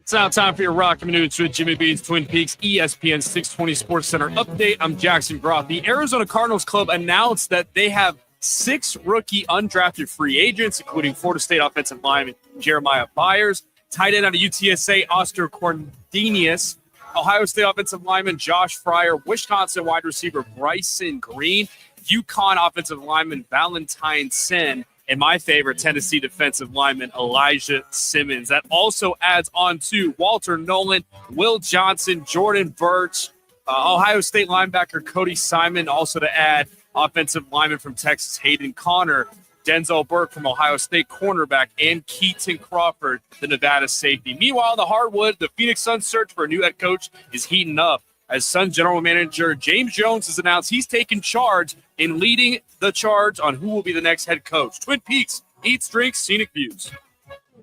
Need to feed a crowd? Let Venencia's bring the flavor to your next event. We know you have a lot of options when feeding a large group. Ordering directly from Venencia's means you get the best service and the absolute best pricing. There's no per-person fee. Just tell us how many people you need to feed, and we'll come up with the perfect plan to ensure everyone's well-fed and happy. Grad party, office celebration, family reunion. Invite Venencia's to the table. Text catering to 411-24/7. That's catering to 411-247 or Venencias.com. Hey, Arizona, It's Mike Wilbon. I've been around sports professionally and personally for a long, long time. And whether you're on a court, in the gym, or just navigating a tough day, you need to stay hydrated. That's where Cocoa 5 comes in.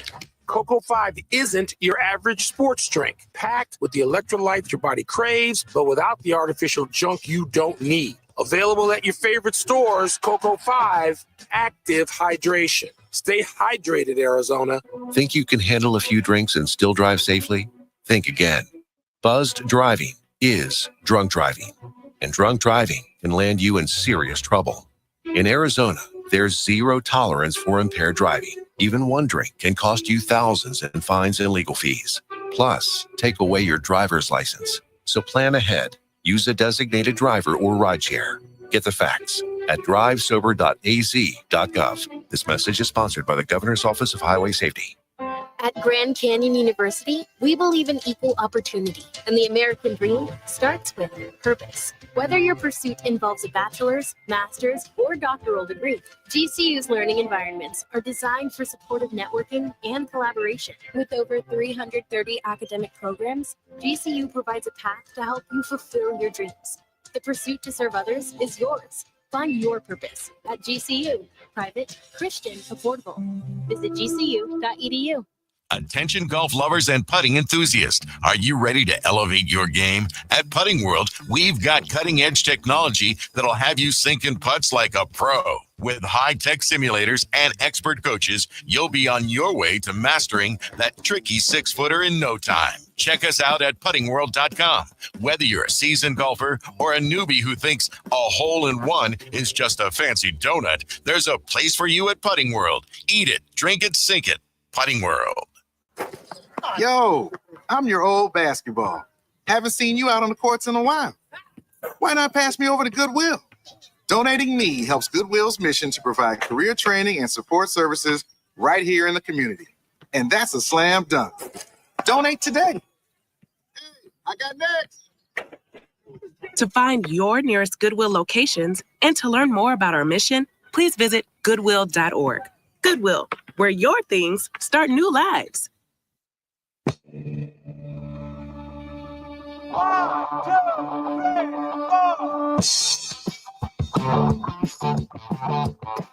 It's time for Fact or Phooey with ABC 15 Sports Director Craig Phooey. Phooey joins the guys each Monday to break down the top stories of the weekend. And as a reminder, Manuch writes the questions. Now here's ABC 15's Craig Phooey. All right, Phooey joins us now here on ESPN 620. How you doing today, Phooey? What's going on? How are we doing, Coach?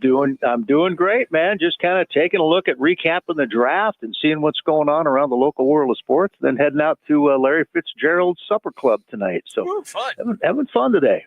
So free food, right? Media, free food. I wish they used to. Tough duty, Anymore. right, Coach? Tough duty. Somebody's got to do it, Somebody's right? got to do it. All right. It's Factor Phooey. We've been doing it with ABC 15's Craig Phooey for a long time. Manuch writes the question, as you heard the big voice guy. Question number one, this year's Arizona Cardinals draft will go down as one of the best defensive drafts in recent Cardinals history. Fact or Phooey? Well, fact. Listen, I'm going recent. I love that line. Recent Cardinals history, the Monty Ossenford era.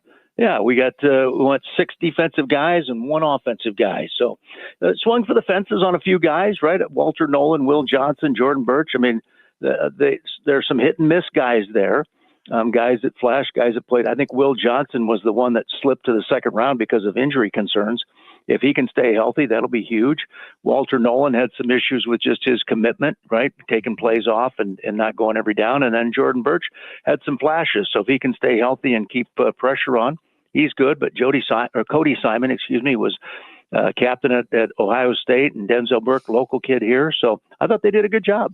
All right, Coach, question number 2. This year's Cardinals defensive crop of rookies, along with its veterans, will make it one of the top 5 defenses in the NFC. Fact? Holy cow, we are jumping quick here 2 days after Come on, the draft. man. Ohio State, top Michigan, 5 SEC. Can we say top? I'll say it's top 5. I'll say top 4 defenses in the NFC West. Okay. How about All that? right. Fair enough. I mean, you think Follow me on that? Yes. And the one thing that In the you look NFC at, West. and I think that, yeah, I got you. All right. Well, hey, if it's up to Coach Rollis, he might disagree. But talk about the depth and competition this year with the free agents that have come in with the front seven and these young guys. Is 3 preseason games enough to figure out not only a rotation but the starters for this year? No, they did some great stuff. Listen, you brought Calais Campbell in. Calais Campbell's an old guy, right? He's 38, but he's an experienced veteran, so he'll be great in the locker room. Dalvin Tomlinson they brought in free agency. Josh Sweat. I mean, I think they've done a nice job trying to beef up that front, and you have some depth there. Now it's going to be who stays on the roster, right? Because there's only so many spots on the final 53-man roster to keep. But there's going to be some competition going through the OTAs and training camp, and preseason, which is going to be fun to watch. They needed to do it. They had to have some depth on the defensive front. Couldn't stop anybody. Had a tough time, playing with teams that just wanted to pound the football. And so I think this is a great move by Monty Ossenfort and the guys, because they're actually trying to do something to bolster the defensive front, which is huge. All right, Coach, you know that Manuch writes the questions. So here we go. Number 3, and Manuch yells at me if I don't read it exactly the way that he writes it. We don't want him to yell at you. Oh, he does all the time. Him. No, he does all Get him in a headlock, give him noogies. Yeah. I can reach down that low. Here we Wait go. till your father gets home. Yeah. Please, not the belt. Anything but the belt. Cardinals' first-round pick, defensive tackle, Walter Nolan, will move Calais Campbell out of the starting role and into a backup position. Fact or phooey? Wow. Young first-round pick. Pushes the pile. I'm going to say 52 these days. I'm going to say phooey on that, just because Calais has some knowledge, right? There's something about, and I think every football player, every athlete says this, I wish I knew then what I know now, right? When you're getting close to the end of your career. But you've got so much more knowledge and I guess just the ability to go out there kind of knowing what to expect and how things are happening. Where Walter Nolan's coming in, he's got to figure things out as he goes. Calais has been here before, which is an advantage for him. Walter Nolan's got to figure out where the grocery store is, where the bank is, where the gas station is. So I think it'll be a little bit, but I think you're going to see Walter Nolan rotate through for sure. All right, D-backs have given up 34 runs in the last 5 games. We know what's going on with the bullpen. So here they are heading on the road for a 6-game road trip to face the red-hot Mets and Phillies. Do they need to make some drastic changes? Fact or phooey? Yeah, I think you do. And I know they're looking at Ryan Helsley, right, the closer for the Cardinals. I think they're talking about, can they trade? At least that's the report that's out there. Justin Martinez has gotten some dead arm stuff going where his velocity's down since he got back into the rotation late this week and weekend. And here's the thing. Ketel Marte can't come back fast enough, soon enough. Sure. They need that spark from him, because the guys that are filling in there haven't been great. Tawa and Hampson just have not been great. So hopefully Ginkel's back, but you've got a tough roadie here. I mean, you're going into some tough territory, so it's not going to be easy for the D-backs. But I think they continue to. Here's the tough thing about them. Let me backtrack a little bit. They're not bad right now, but they're like in 4th place in the NL West. It's like, what the heck is going on? But yeah, they need some help, and they need to. AJ Puck is still out with the elbow thing, but when you're sitting on where they're at and going into the Mets and the Phillies, that's a tough road trip. Then you come back, take on the Mets and Dodgers at home, and then the Giants, who are leading the division. They don't get a break till the Rockies come into town May 16th. Yeah, long ways away. All right, Coach, last one. Corbin Carroll's early batting average at 308, which is 20th. His 9 home runs has got him tied for 3rd. His 23 RBIs, which has got him tied for 8th. And his on-base percentage of 1.043, tied for 4th, has him in the mix as an early NL National League MVP candidate. Fact or phooey? Yeah, fact. Listen, the guy's been solid. That sophomore slump he went through last year, kind of pulled himself out in September.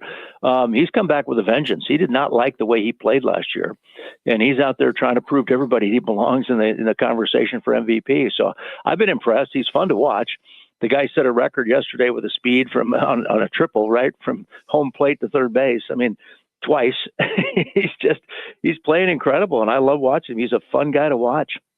I'm saying yes, yes, yes. And do you expect hopefully a few more stolen bases to add to that eventually during the year? I mean, he's got the speed, as you mentioned. Yeah, a lot of that is situational. You know, as I've talked to Torrey and Dave McKay over the years, a lot of that is situational. Who's pitching? What's the situation in the game? A lot of that is determined by who's on the mound and what team you're playing and where you are in the game. So I would suspect that that's coming, especially with that speed with him and Alec Thomas. You bet. Fooey, thank you as always, buddy. Have yourself a good week. We'll look forward to it next week. I didn't get a chance to go to Tyler Shuck's draft party, but apparently Manuch did. Yeah, you did? Pretty nice. I thought the invites went out to one Craig Fooey. I'm not sure. I wish. I mean, I saw pictures of you, and man, here you are hanging out with the guys going into the NFL. Yeah, Fooey, he loves the camera. You know, you can make 55,000 phone calls because you need somebody to talk football. And Manuch to be right there, first in line. Absolutely. There's a camera. He's ready. I mean, but what a great story, Coach. I mean, to see Tyler, all the stuff he went through as a kid and going through college and now going into New Orleans, he and Spencer Rattler on the same team. Spencer from Pinnacle High School, and you got a Hamilton High School. 26 years old, though. That's crazy, isn't it? I wish I was 26 coming out and playing college football. I was going into my 5th year at 26 years old. And on the sideline, too, just like Tyler Shuck right now. Carrying the clipboard. Yep. At least I was on the team, okay? Water. Yes. Thank you, Philly. Appreciate you. You got it, fellas. See ya. Craig Fooey, ABC 15. Today brought to you by The Taco Spot. Come and experience the tacos to talk about. Tomorrow's Taco Tuesday, $2 tacos at participating locations all day long. The Taco Spot for a location near you, and they are everywhere, and they are opening weekly. Head to tacospotaz.com. So good stuff there. So appreciate that. Coming up, Bill Belichick won't talk about Instagram or how he met his girlfriend. But first, Rock and Roll Hall of Fame class of 2025 has been announced. We'll get into that. It's Roc and Manuch with Jimmy B on ESPN 620 on FM at 98.7 HD2. Plus, all of our shows are up on our website at rockmanuch.com and on the Arizona Sports app. Arizona's headquarters for Toyotas is Wright Toyota. Hey, Rock, for my friends at Wright Toyota in Scottsdale. You will always find the right deal at Wright Toyota. Wright Toyota has been driving Arizona's home for years with their amazing service, pricing, and great selections. I encourage you to discover the difference at Wright Toyota. Make the right choice, Wright Toyota, just off the 101 on Frank Lloyd Wright Boulevard, and always online at WrightToyota.com. The right price, the right selection. Check out WrightToyota.com. Summer is just around the corner. Is your roof ready for the monsoon season? Well, now's the perfect time to call State 48 Roofing for a free roof inspection. Don't wait until you're dealing with a leaky roof in the scorching heat. Protect your home today. Visit state48roofing.com or call 480-268-4509. Keep your roof sexy with State 48 Roofing, the #1 referred roofer in Arizona, proudly serving the Arizona residential and commercial markets for over a decade. Join us at Van's Golf Shops by Worldwide Golf to test drive the Titleist GT Metals. Experience the new classic drivers that transforms performance, allowing for faster speeds, but also more control and distance in every swing. To reserve your custom fitting now, call our team at Van's Golf Shops or book now at worldwidegolf.com. Trusted by golfers since 1963 and home of the legendary 90-day 100% satisfaction guarantee. Get there. Twin Peaks is the best in the game. Here, the ultimate lunch lineup boasts wall-to-wall sports and scenic views. When you're hungry and in a hurry, the Scratch Kitchen delivers lunch in the clutch. I mean, where else can you order a 29-degree draft beer and a quickie combo on your lunch break? Only at Twin Peaks, the #1 sports bar. Twin Peaks Scratch Kitchen scores every time. Dig into hand-smashed burgers, chef-inspired flatbreads, and more at your local lodge. Are you looking to spike sales and grab the attention of sports fans? Arizona's longest running sports show has a fresh opportunity just for you. Get your brand, message, and business in front of a diverse audience. Join Roc and Manuch with Jimmy B. right here on ESPN 620 and FM at 98.7 HD2. Text 602-881-1213 for an effective and inexpensive strategy to grow your business. It's that simple. Text 602-881-1213 today. Craving tacos? There's one spot in town that everyone can't stop talking about. The Taco Spot. With mouth-watering, authentic Mexican flavors and a modern twist. It's no wonder they're the local favorite. The Taco Spot has the best tacos I've ever had. With locations opening all over Arizona, satisfying your cravings has never been easier. Come and experience the tacos to talk about. Enjoy handmade tortillas and fresh made-to-order meals that will leave your taste buds dancing. The Taco Spot, where every bite is a fiesta. I'm gonna fight them all. Here's Rock with today's random, interesting, and his mind funny and useless fact of the day.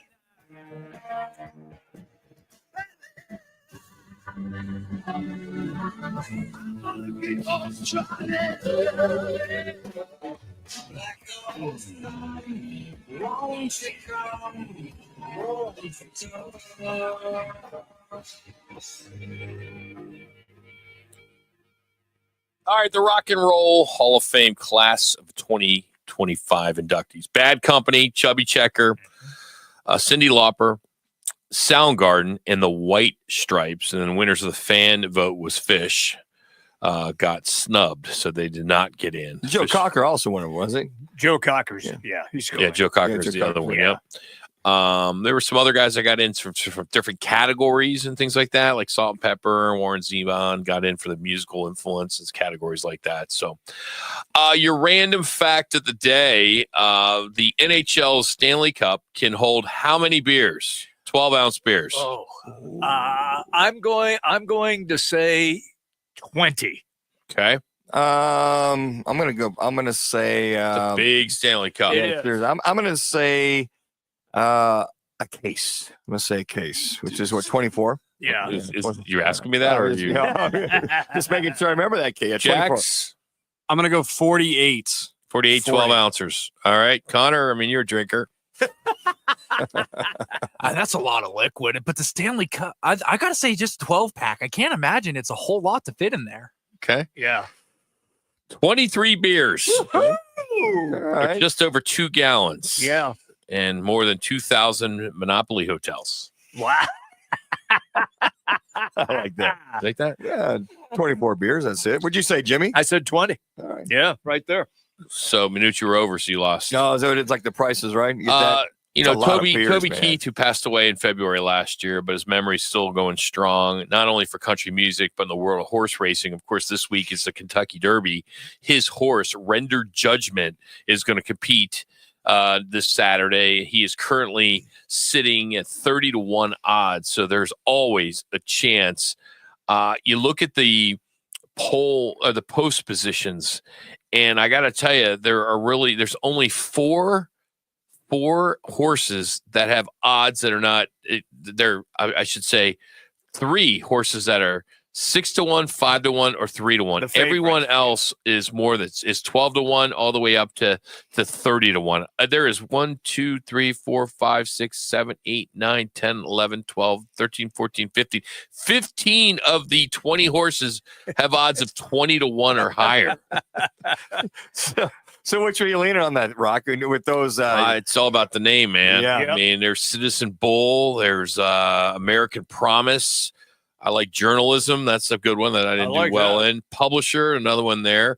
Coal Battle, Sandman, Chunk of Gold is a good one. People are talking about the Flying Mohawk, East Avenue. I love the names. I mean, Rodriguez. There you have it. So we'll get into that later in the week, as the place to watch or actually bet is Arena Sports Grill. So check that out. All right. We are close to Football 50, but we're going to go a little early here. As Bill Belichick is doing a press tour for his new book, The Art of Winning, Lessons from Life in Football. And he was interviewed the other day, or yesterday, I should say, on CBS Sunday Morning. And he was asked about his current and much younger girlfriend. I believe she's 24. Right. And he is 73. And she was off to the side, kind of like she was the PR person, kind of just hanging out like she's like Bill's personal PR consultant. But the interviewer wanted to ask this question. 24-year-old Jordan Hudson, his creative muse, as he writes in his book.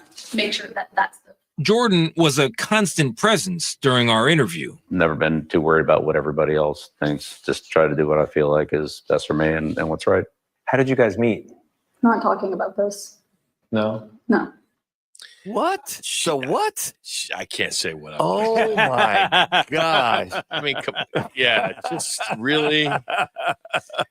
She interrupted a lot. You know who wears the pants? Oh, this my one. man, you do. I mean, he's 73-year-old with a 24-year-old, and she rules the roost. Wow. I mean, that's to have her there and to just kind of barge. We're not talking about that. Why not? We're not talking about this. No. I mean, what? I don't understand. Why can't you talk about where you met your significant other? I don't get it. But he could post, or she could post, all these little Instagram pictures of those two. Sure. Yeah. Except for that man. Oh man. Should have just said I picked her up at Toys R Us.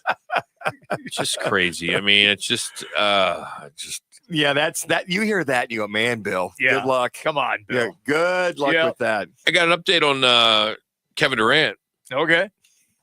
So he is a co-founder of a company called Boardroom with a guy named Rich Kleeman. And it came out this morning that these two will handle talent booking and event after party production and programming for the July 12th Major League Baseball All-Star Celebrity Softball game in Atlanta. Fun.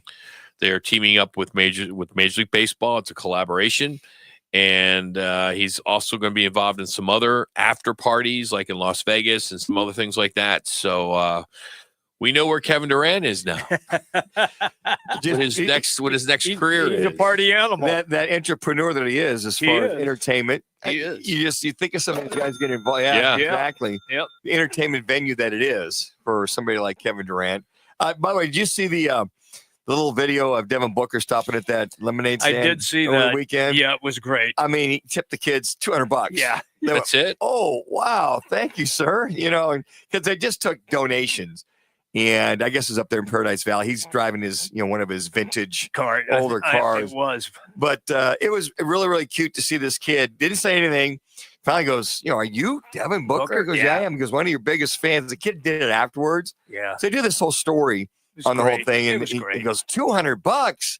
Guys, just keep it. So you just, those little things. And I'm wondering, does D-Book just kind of drive around town, his vintage cars around town, just kind of making periodic stops just during Paradise Valley? Obviously, what a great find. What a great story that was. Our daily digit today is $406.5 million. That is the payroll difference between the Dodgers and the Marlins. Wow. They're facing off today. That payroll difference is believed to be the largest in modern history. I can see that. $406.5 million difference between these two teams' payrolls. Just remember, baseball, we don't need a salary cap. We don't need any of that. Well, and the thing is, you look at the Athletics over the years, okay, and they were able to compete with the low payroll. With the Marlins, wait, what's your definition of competing? Well, they were just suiting up and playing a game. No, they went to the playoffs several times. They did. Yeah, they did with the low payroll. They've done that many times, Rock.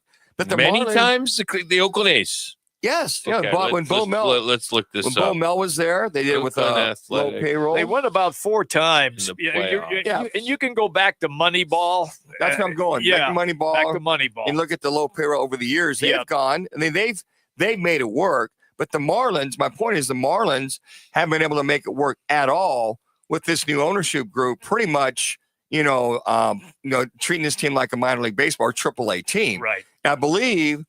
When you think about all the potential investors that they've had that have backed away because of the philosophy of this owner. Derek Jeter was one. Well, he Can, moved. can we just get this out? Okay. Yeah.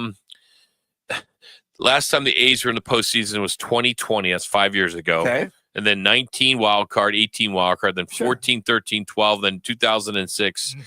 With low payroll, with absolutely low payroll. No. That's pretty damn good, Rock, over the last 20 years with a low payroll of being and money. You can money ball. But you said successful, and that is not successful. What are you talking about? You look at the last 15 years you rattle off the last 10 years. Yeah. They have the wild card, the playoffs with And that. they're out every time. Okay, but they've been there. But they got there. With the low salary. You kidding me? Marlins will come close to doing that. And that's the one thing when you go, okay, at least the Moneyball era and with the Athletics, they were able to compete and go to the wild card and be able to go to the playoffs. Marlins aren't going to see that.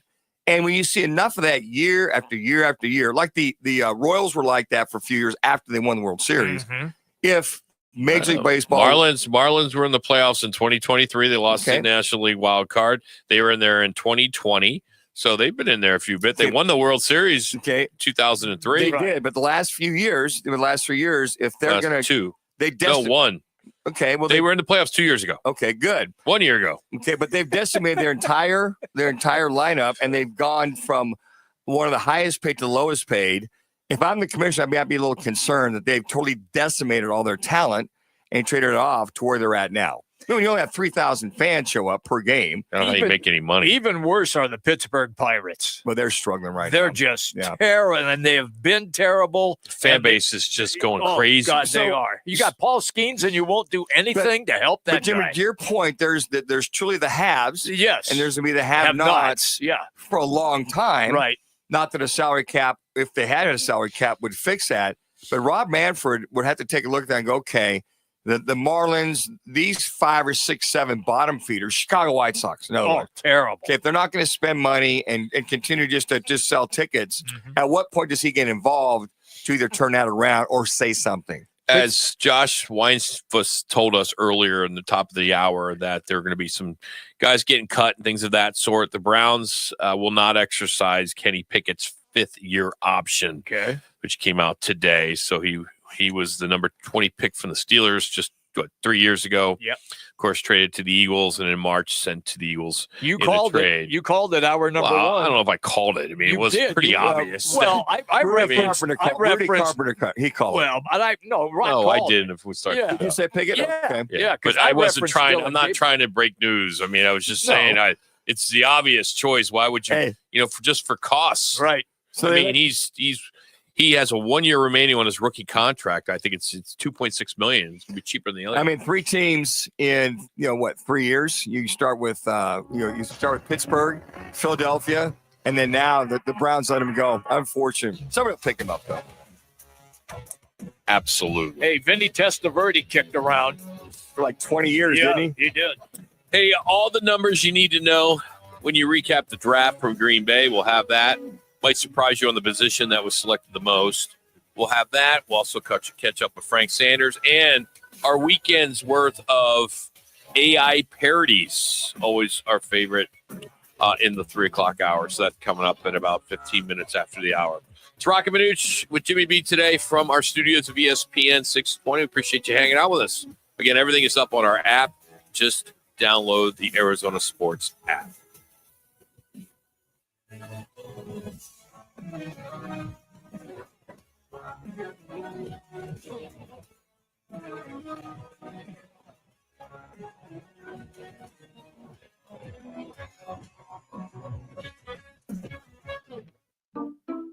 We just want to have enough money for retirement. And travel to visit our grandchildren. I understand. That's why at Fisher Investments, we start by getting to know each other so I can learn about your family, lifestyle, goals, and needs, allowing us to tailor your portfolio.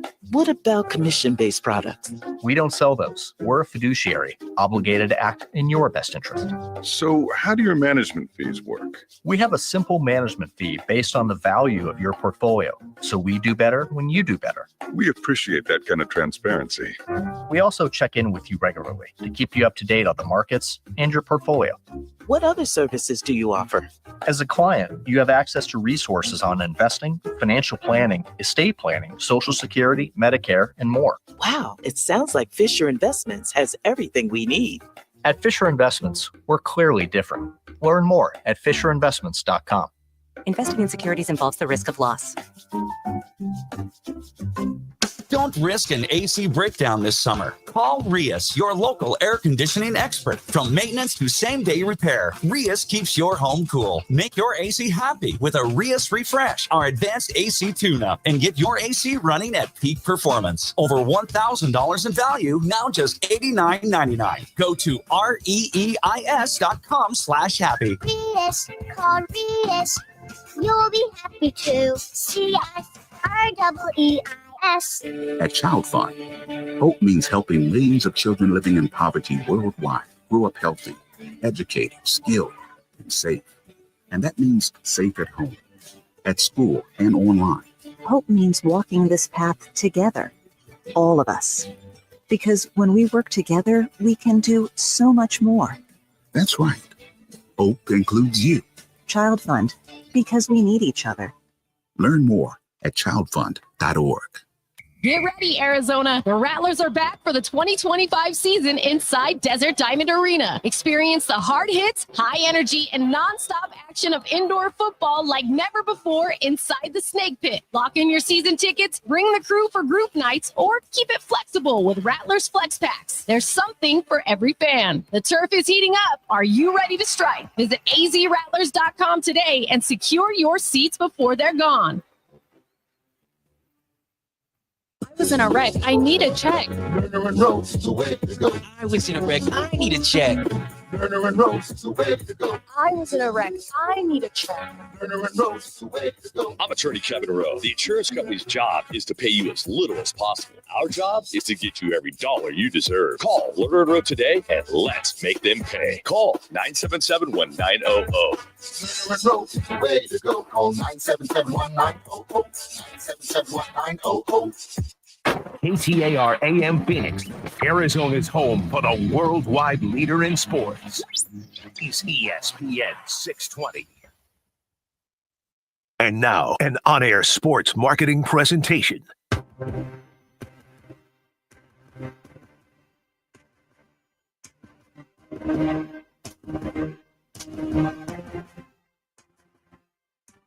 It's Roc and Manuch with Jimmy B. Now on ESPN 620, 98.7 FM HD2, and streaming live at ArizonaSports.com. The guys are powered by the law offices of Lerner and Rowe. In a wreck and need a check? Make one call, that's all. 602-977-1900. And now on your ESPN station in Phoenix, ESPN 620, Roc and Manuch with Jimmy B. All right, the NFL draft in Green Bay. It drew a 3-day attendance of 600,000 people. That shattered the talk going into it, where the estimate was 250,000, and this equals Nashville in 2019. Last year in Detroit, it did 775,000. That's the record. But in comparison, you look at Detroit, it's got a metro area population of 4.3, Nashville 2 million, and Green Bay 320,000. Yeah. Saturday's attendance was 220, which was 15,000 more than Thursday. I'm sure it's hard, people work, you can't get there, but on a weekend, hey, let's just go drive the Lambo. Why not? But having at least close to 175,000 people each day is great. So it was a home run, it looks like, in Green Bay. The weather held up. One thing that I'm going to just say it. I don't care. I said I wasn't going to say it. I'm going to say it. Let's get rid of the fans doing the draft picks. I'm sorry. Yeah. I just know that doesn't sit well with people. But these international guys that got up there and did their picks, and I'm like, come on, just get to it. I mean, there's got to be a better way to recognize the international fans. But these fans getting up there and they're doing a little story, and you don't know what the hell they're talking about, and they're poking at the Green Bay fans, and I'm like, let's just give me the pick. Just please give me the pick. You really got to burr up your butt for stuff like that. I do. I'm old school. I don't need the fluff. Yeah. Our time is valuable. I want the draft picks. I just give me the pick. If I'm sitting there and I'm a kid getting drafted, I don't want to hear somebody from France, big Rams fan, kind of giving me a little spiel on why he's such a big Rams fan. We got the best fans, Rams fans. And then, all right, with the 147th pick in the 2025 draft, the Rams select from Oregon, or they don't even say the school right. Well, that's the new NFL, Rock, the international flavor, the marketing piece. That's how they are. I'm a lot like you. Just get up, give the pick. Yeah. Like you're seeing all the surroundings, the minutia that surrounds it. With we got to have this. We're going to incorporate Mexico and Europe because of all the games. Why over in Europe? They are, because they're going to expand. They're going to expand into South America. So, Rock, and we don't need Asia. to. We don't need to. You don't care about the Make-A-Wish kids making an announcement either. That's different. Did I say that? I said international fans. I did not say Make-A-Wish. Kidding. You know my history with special needs and disabilities. Yes. I would never go there. I agree, Rock. I think that the NFL wants to make that story grandiose from the international side. So they're doing all they can.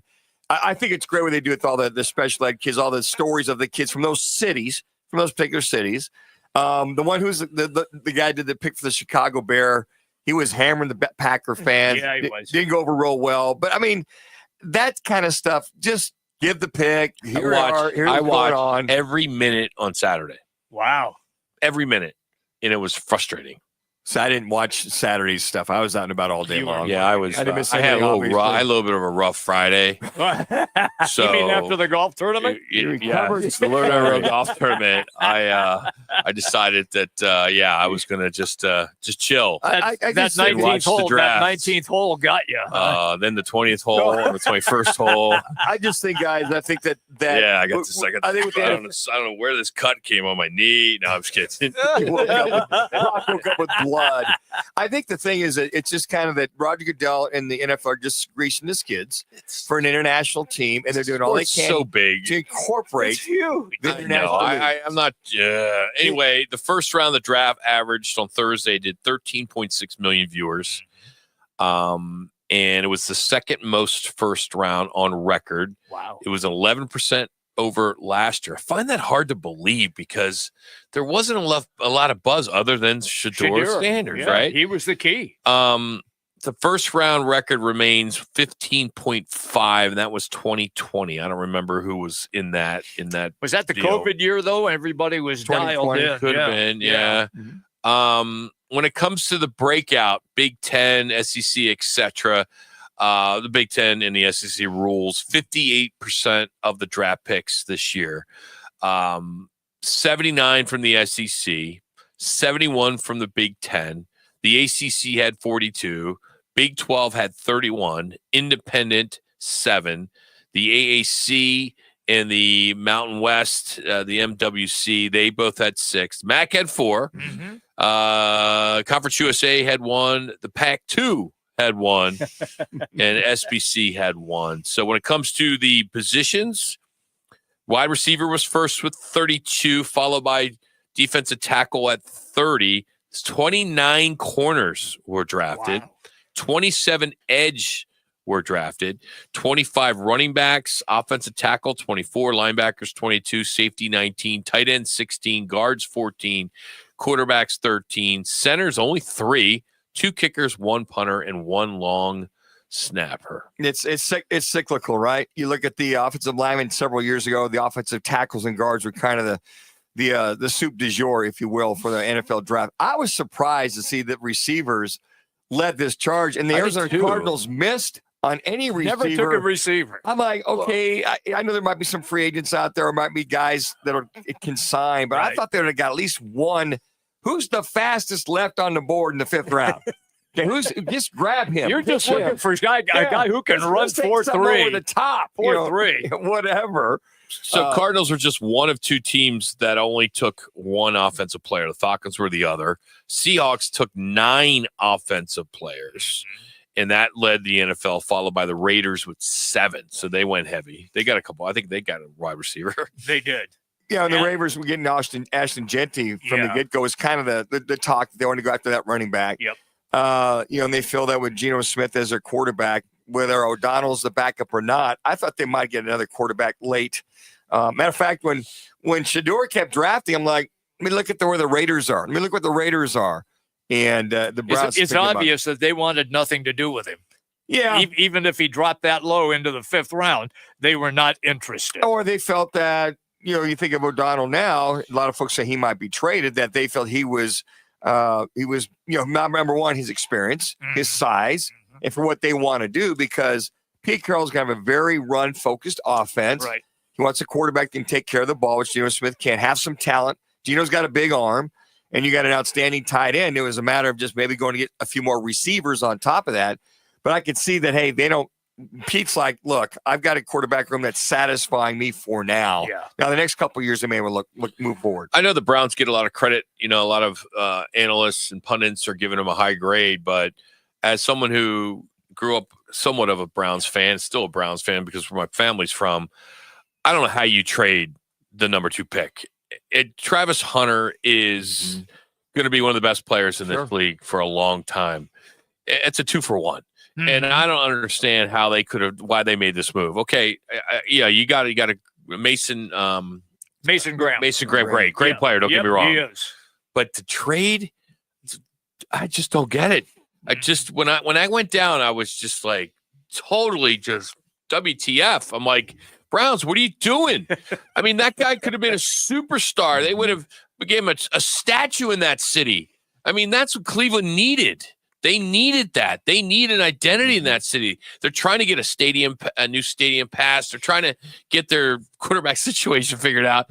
They could have done all that still. How great would it have been if they got Travis at number 2 and then still could have got Sanders and reunite those guys? And I think you hear so many of the pundits out there that say, if you've got an impactful guy right now, the heck with the other picks you can trade for. I mean, Jacksonville basically gave away the fort for the next 2 or 3 years. I get that. But if I could take a Travis Hunter right now, create impact, a receiver or corner, I take that. The heck with those 4 or 5 other picks, because there's no guarantee. Here's the other thing, too, that Jacksonville really needs to sell tickets. And they needed a star to do that. And that's another reason why Travis Hunter fits in there. I disagree. The NFL's not about the game. It's not about the gate. It's all about television. They weren't. That's where you get your money. I understand that. Not to mention they're the first organization that's going to go to London. They always do. And they're going to stay there. No, but they're there the most. But they lose a couple of their home games. Yeah. But they're making a ton of money there. They are. But I don't think he's having any trouble with money. Oh, no, I'm not saying that. What I'm saying is it looks bad every Sunday when you see a Jacksonville stadium shot and it's half empty. That's the point that I was making. So they needed some sort of big name to come in, get the fan base excited, and yet what Rock just stated, they still will be the team that plays the most games overseas. They sacrificed a lot. They did to go get. I understand to go get him, and I think, but Rock just said, "What the hell is Cleveland doing, letting them go?" Well, and that's okay on top of that, but it is. I mean, you got an impactful guy, and on top of that, to watch the picks throughout the league, and when they did pick Shedeur Sanders, and the comments from the general manager, was it Barry? I forget his name is. They didn't look real enthused in reference to when they talked to the media or the press. Oh, you mean when Cleveland picked? Cleveland picked. Okay. Yeah, they picked up. Okay, yeah, they picked up Shedeur. But I agree with you, Rock. I'm like, what are you doing? I mean, they're from right off the get-go. Jacksonville's moving up. Cleveland's moving down to number 5. I said, you've got this kid that can play right now. Yeah. I mean, he's going to help out his ever quarterback. Jimmy, I'm not trying to be a jerk here, but I'm going to be one. Yeah. So Jacksonville was 23rd in attendance. Okay. And Miami, Detroit, Tennessee, New England, Arizona, Tampa Bay, Washington, Las Vegas, and Chicago all have a lower attendance than Jacksonville. Now, granted, some of these stadiums are bigger and they're not the same size. Right. But Jacksonville averaged 65,000 and some change, like Chicago, which was last at 58,000. In comparison to Arizona, they're about 2,000 less. Okay. I think what Jacksonville's that's thinking all is home. Yeah. They wanted another impactful guy to help Trevor Lawrence They out. need an identity. I can see Jimmy's point about, Travis Hunter. He's going to kill it there. Sure, I mean, he grew up like 15 miles away or something like that. Yeah. Both ways. And Trevor Lawrence needs some help. Christian Kirk no longer there. They don't have that deep threat per se. Well, they got it now. Well, they do. I mean, he could go, but the intrigue of both sides of the ball. Yes. And you just wonder how much that owner, to your point about the marketing and all this, is involved. Hey, look, man, we could really put us they get eyeballs on Jacksonville. That's correct. They won, hand down. They won that trade. They won that trade. Yep. And mortgage the future. Who cares? That's what I don't understand. There's so much of that. Oh, we gotta worry about the future. No, the National Football League is win now. Yes, absolutely. It is. All right, coming up, we will get into our AI parodies. These are a lot of fun. We'll have some fun with that. You're going to hear Anthony Edwards. You're going to hear Luca. You're going to hear Deion Sanders. You're going to hear Son Shador and Mel Kiper talking about Shador Sanders. That's all coming. Frank Sanders in 15 minutes. It's Roc and Manuch with Jimmy B right here on ESPN 620. Are you looking to spike sales and grab the attention of sports fans? Arizona's longest-running sports show has a fresh opportunity just for you. Get your brand, message, and business in front of a diverse audience. Join Roc and Manuch with Jimmy B right here on ESPN 620 and FM at 98.7 HD2. Text 602-881-1213 for an effective and inexpensive strategy to grow your business. It's that simple. Text 602-881-1213 today. Craving tacos? There's one spot in town that everyone can't stop talking about. The Taco Spot. With mouth-watering, authentic Mexican flavors and a modern twist. It's no wonder they're the local favorite. The Taco Spot has the best tacos I've ever had. With locations opening all over Arizona, satisfying your cravings has never been easier. Come and experience the tacos to talk about. Enjoy handmade tortillas and fresh made-to-order meals that will leave your taste buds dancing. The Taco Spot, where every bite is a fiesta. The time had come to sell our home, so we got an appraisal. It was really low, so we made some changes. Art, photos, anything that gave away our race went into storage. The second appraisal came back much higher. Black and Latino homeowners are twice as likely as white homeowners to get low appraisals. If you believe your home has been unfairly appraised because of race or national origin, contact HUD at hud.gov/fair housing. Everyone has a right to fair housing. A message from HUD and the National Fair Housing Alliance. When life gets overwhelming, but you just don't feel like talking, help is only a text away. Trained and caring crisis specialists are available by text 24/7 to assist with suicidal thoughts, substance use issues, depression, anxiety, and more. You are never alone. When you need help, please text HOPE to 4HOPE. From anywhere in Arizona, text the word HOPE to 44673. This message is sponsored by Solari Crisis and Human Services. Day 1. The hardest day. The day you hear, this is a type of blood cancer.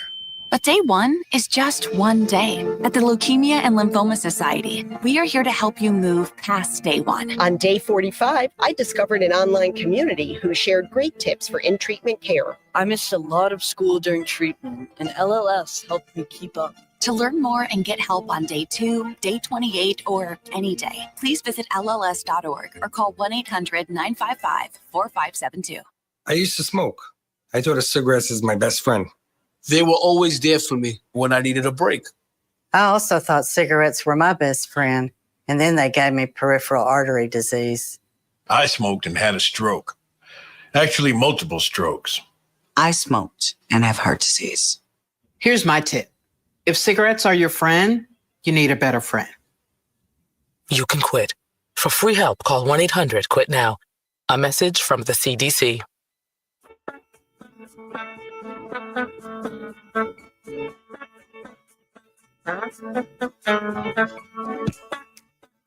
Time for today's AI's Playful Parodies. We're bringing you the funniest AI takes on your favorite sports moments, exclusively on Roc and Manuch with Jimmy B. You've been warned, these are parodies, and we've edited them to the best of our ability. All right, let's dive to them. Let's get right to it, I should say. These are a lot of fun. Find them on TikTok or Instagram. Jimmy B and Manuch, those are social media websites. Very aware of Instagram. And these in AI, you probably don't know what AI is, but you're learning.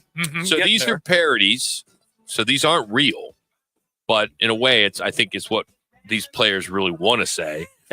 So here's Anthony Edwards, who just went absolutely off yesterday, and here's his comments right after the game as they beat the LA Lakers. Let the history books reflect that the reign of King James ended here tonight. And sure, the old man might have given it his best effort, but he and choked in the fourth quarter when it mattered. Machiavelli once said, power never changes hands peacefully.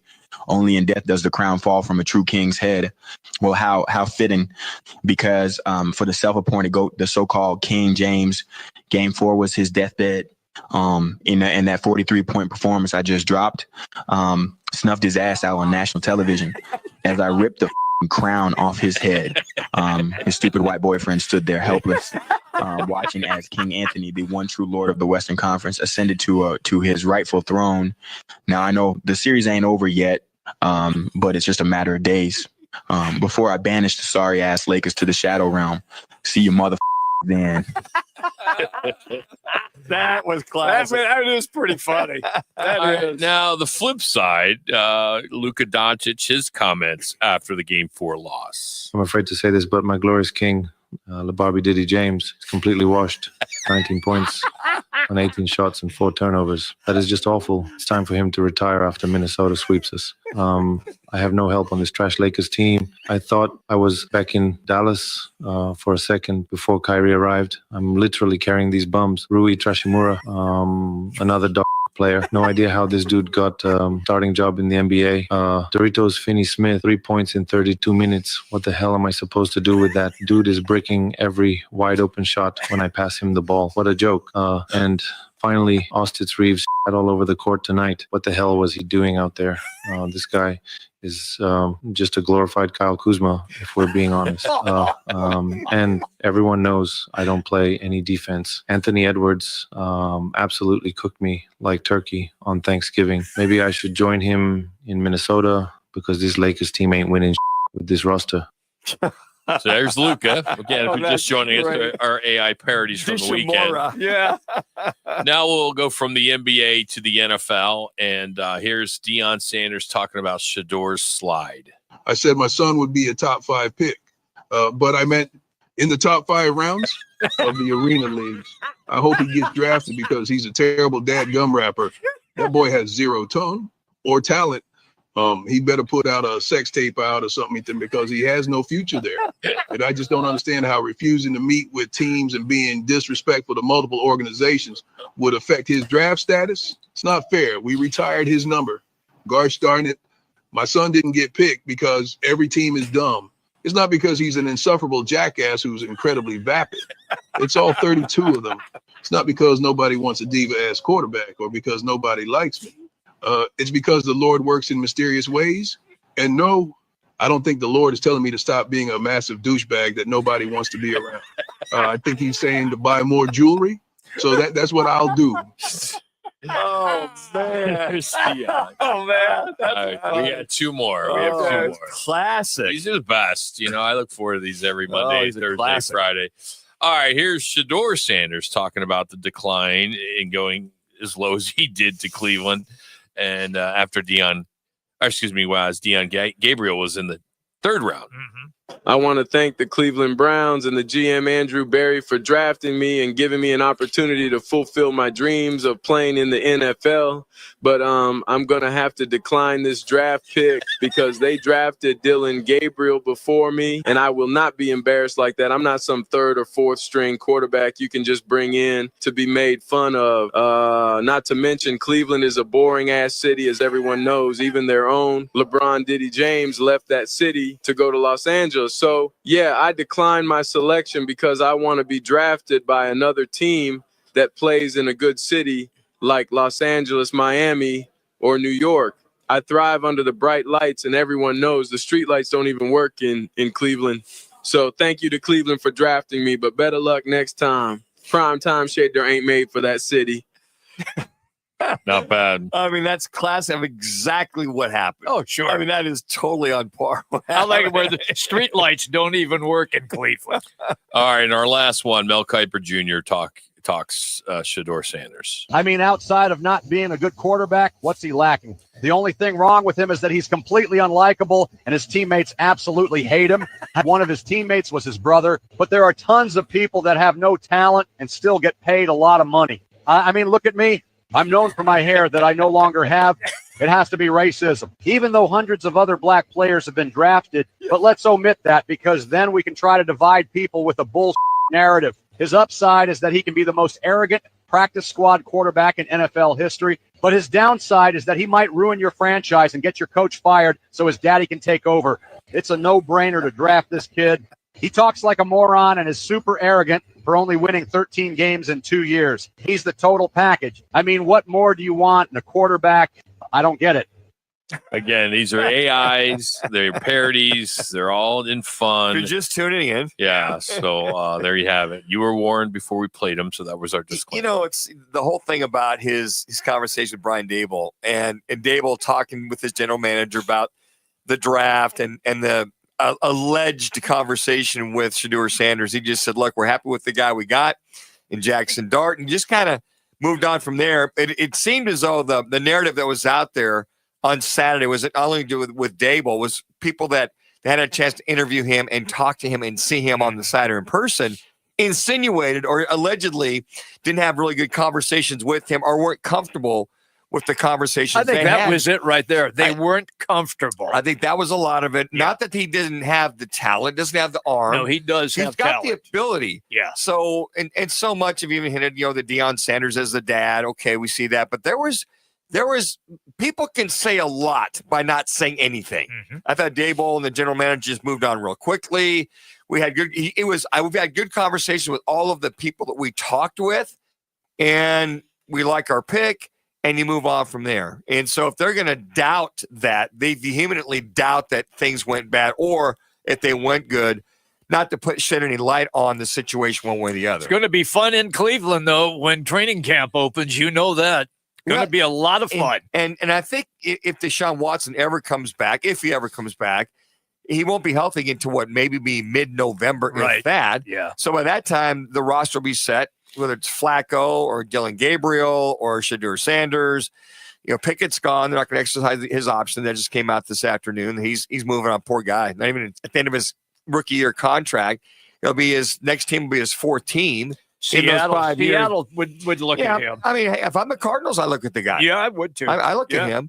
But I mean, this whole Shedeur Sanders thing, there's a lot to go around. There's a lot to blame. And I don't think, that when people see all of the bling, all of the TikTok stuff that's out there, all the other things, the self-promotion makes a lot of teams, whether you like it or not, makes them nervous or uncomfortable that there's going to be undue distractions, whether he's a good kid or not. I mean, all indications are what people said, great teammate.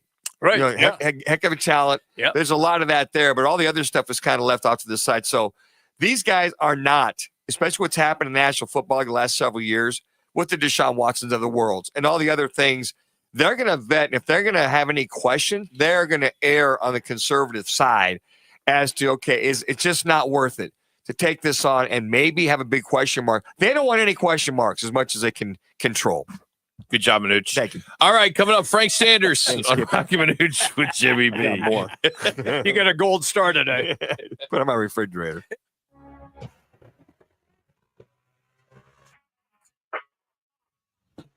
It's now time for your Roc and Manuch with Jimmy B's Twin Peaks ESPN 620 Sports Center update. I'm Jackson Groff. The Arizona Cardinals stayed put at 16th overall. Kicked off the NFL draft with a major boost in the trenches, selecting Ole Miss defensive tackle Walter Nolan in the first round. They continue to load on the defensive end the next 2 days, adding Michigan cornerback Will Johnson in the second round and Oregon pass rusher Jordan Birch in round 3. Day 3 involved a bunch of reinforcements, including Ohio State linebacker Cody Simon, Ohio State corner Denzel Burke, Texas offensive lineman Hayden Connor, and Nevada safety Keaton Crawford. Meanwhile, in the hardwood, the Phoenix Suns search for a new head coach is heating up after multiple reports said that Suns GM James Jones is leading the charge as the organization prepares for major changes following this disappointing season.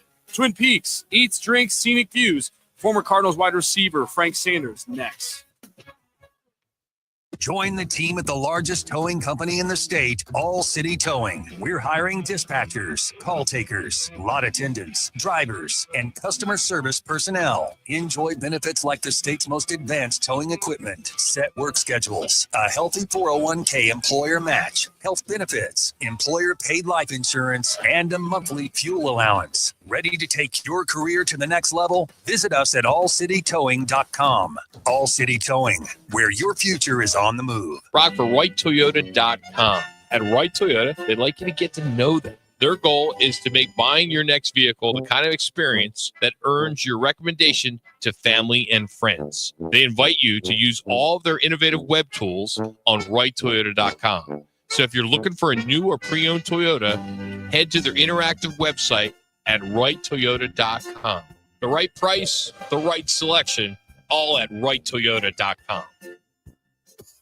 Summer is just around the corner. Is your roof ready for the monsoon season? Well, now's the perfect time to call State 48 Roofing for a free roof inspection. Don't wait until you're dealing with a leaky roof in the scorching heat. Protect your home today. Visit state48roofing.com or call 480-268-4509. Keep your roof sexy with State 48 Roofing, the #1 preferred roofer in Arizona, proudly serving the Arizona residential and commercial markets for over a decade. Introducing Baja Riba, a premium tequila found at Albertsons, Safeway, and your favorite restaurants. Crafted from 100% blue Weber agave, Baja Riba offers an authentic sipping experience. With 88 years of tradition, our master distiller creates smooth flavors of baked agave, white pepper, and citrus zest. And don't miss our stunning handcrafted bottle, winner of the 2022 Bottle of the Year by Tequila Aficionado magazine. Discover the artistry of Baja Riba tequila, one of the finest in the world.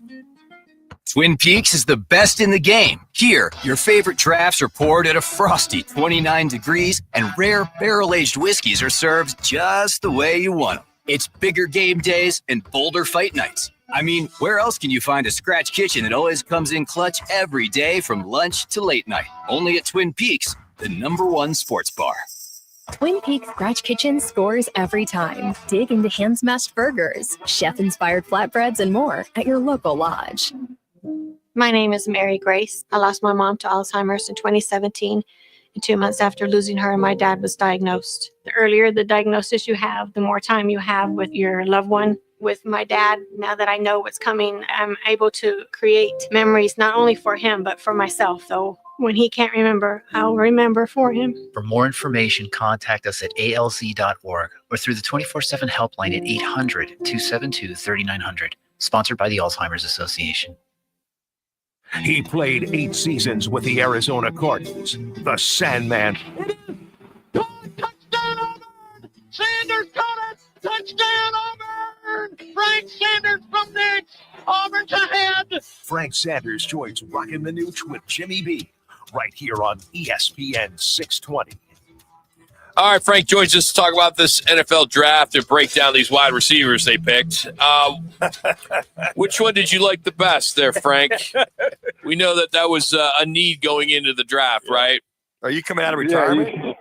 You going to come out of retirement, big fella? Oh, my God. Look, hey, guys, like they gave us an A- for our grade, so I'm not even going to talk about the guys that we didn't get. We're going to talk about the guys that we did get. I think our cornerback, Will Johnson, could be a good receiver, and Denzel Burke if on defense as well, if those guys become starting cornerbacks and they walk away with, hopefully at the end of the year, 9 to 10 picks together. Spoken like a true politician as you sidestep the question. It's not a politician. He's an ambassador. Oh, okay. Big difference. Ambassador.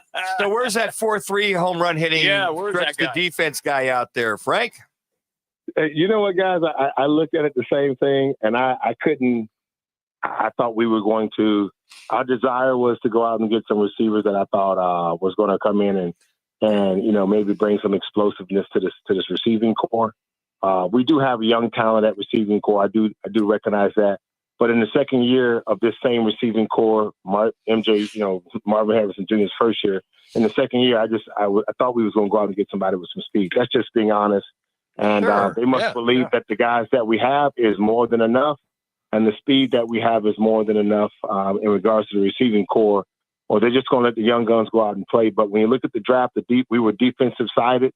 And again, if this is a copycat league, then we saw exactly what defense domination looked like out of the Philadelphia Eagles versus the Kansas City Chiefs in the Super Bowl. And they were dominating with young talent and developed young talent. And so maybe this is something that JG and Monty thought was important to the Cardinals. With that and taking that into effect, I get all that, which is great. But they also, the Philadelphia Eagles had some weapons on that offensive side. Obviously, with Saquon Barkley coming out of the backfield, A.J. Brown outside. When you look at the offense now, just strictly the offense, and thinking they took care of the needs of the defense, and you're hoping, to your point, that they'll go with the young guys. But I still, Frank, I don't know where that home run hitter is going to come from. Would you take a flyer on a free agent kid coming out of high school? It's got some good speed, and we would be one of those raw talents that just having him in a game would help out as far as being a threat. I agree with you. I look at it the same way you look at it. I mean, our offense averaged 23.5, points last year. Basically, and that's offense per game. Defense only gave up 22 points per three a game. And so, but when it comes to what we expect out of our offense with the likes of Kyler Murray, James Conner, and again, we do have big-bodied receivers, but we need explosiveness down the field to bring that balance about. We didn't see that come from in the draft. I know we can look at that with our own eyes and say we didn't see that come out of the draft this year. And maybe that's what I'm saying. It's got to be something that they're hoping that the development of this young talent will bring some explosive plays to the table with the likes of Kyler Murray after one more year. Frank, they will take a look when teams sign their draft picks, and then they start to waive players. So there might be some people that are available that they might look at there. Would you take a flyer on free agent Amari Cooper? I wouldn't necessarily I wouldn't necessarily, because I think the mileage and the ticket for ticket price is way more than actual the production price is there for him at this stage in his game. Is he a capable receiver? Yes. Is he still a quality receiver? Probably yes. But when you have the youth of Amari Harrison, we saw what Gregory Dortch could do if given the real opportunity. And then we see what our tight end's capable of doing. So, there's only one ball on the football field. Mm-hmm. And what we know about that is this system that we're running with with our running game, our tight ends being more involved, giving Kyler a little bit more disciplined offense is where this offense is at. And I don't necessarily know if we're going to get to that 3 or 4 or 5 wide receiver type package where we're just gunslinging it. And that's something that I know Manuch and we've talked about for years. And it just hasn't been the thing that's been not the thing that we've seen come forth out of this offense. You got to appreciate, you being an Auburn grad, the influence of the SEC, getting a couple guys from the SEC and with 3 guys from the Big Ten. That big time, big boy football means something going to the next level. And I got to believe Monty Ossenfort and his staff really focused on that when they looked at the best players at certain positions. I got to make you feel good that that's going to continue on with the Cardinals. No, I agree with that, man. Like, look, this at the end of the day, it becomes about speed, agility, and then the physicalness of your football team. And if you have those things and they're working, I think that's something that we have graded. We definitely upgraded this in this draft. What we haven't got. They went and got guys that come from winning programs, guys that know how to win, guys that are physical. Their size match their abilities. There are no lame ducks in what the Cardinals drafted this year, and I'm looking forward to seeing how well those guys adjust. I'm like you still. I wish we would have went out and got maybe 2 or 3 receivers, and maybe a receiver out of the draft that would have came along. That would have been a good eye candy for the Cardinals and somebody that can go out and make plays. Frank Sanders is our guest on the Right Toyota guest line. Okay, let's go to off the wide receivers and to the defensive guys that they did indeed select. It seems that everybody has graded out the defensive draft that the Cardinals had at an A-, B+. Are you in that category as well, Frank, or do you see it differently? No, I see it the same. Again, you're talking about Oregon, Ohio State, Texas. You're talking about, Ole Miss and Michigan. Mm-hmm. Outside of really the only lame duck out of that, unfortunately, would be the guy from Ole Miss. And that's just, but you can't pass on size, skill, and ability what Walter Nolan's been able to do over at Ole Miss. I mean, you're talking about guys that's coming from winning programs.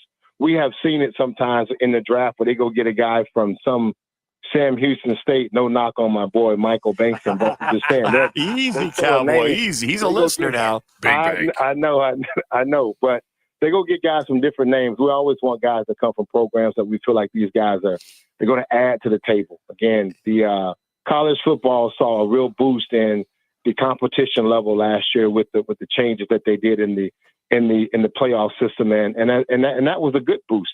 And everybody got a chance to watch guys play a little bit more different kind of branch of football. The Cardinals went out this year and went and got some players, man. And hopefully these guys stay healthy.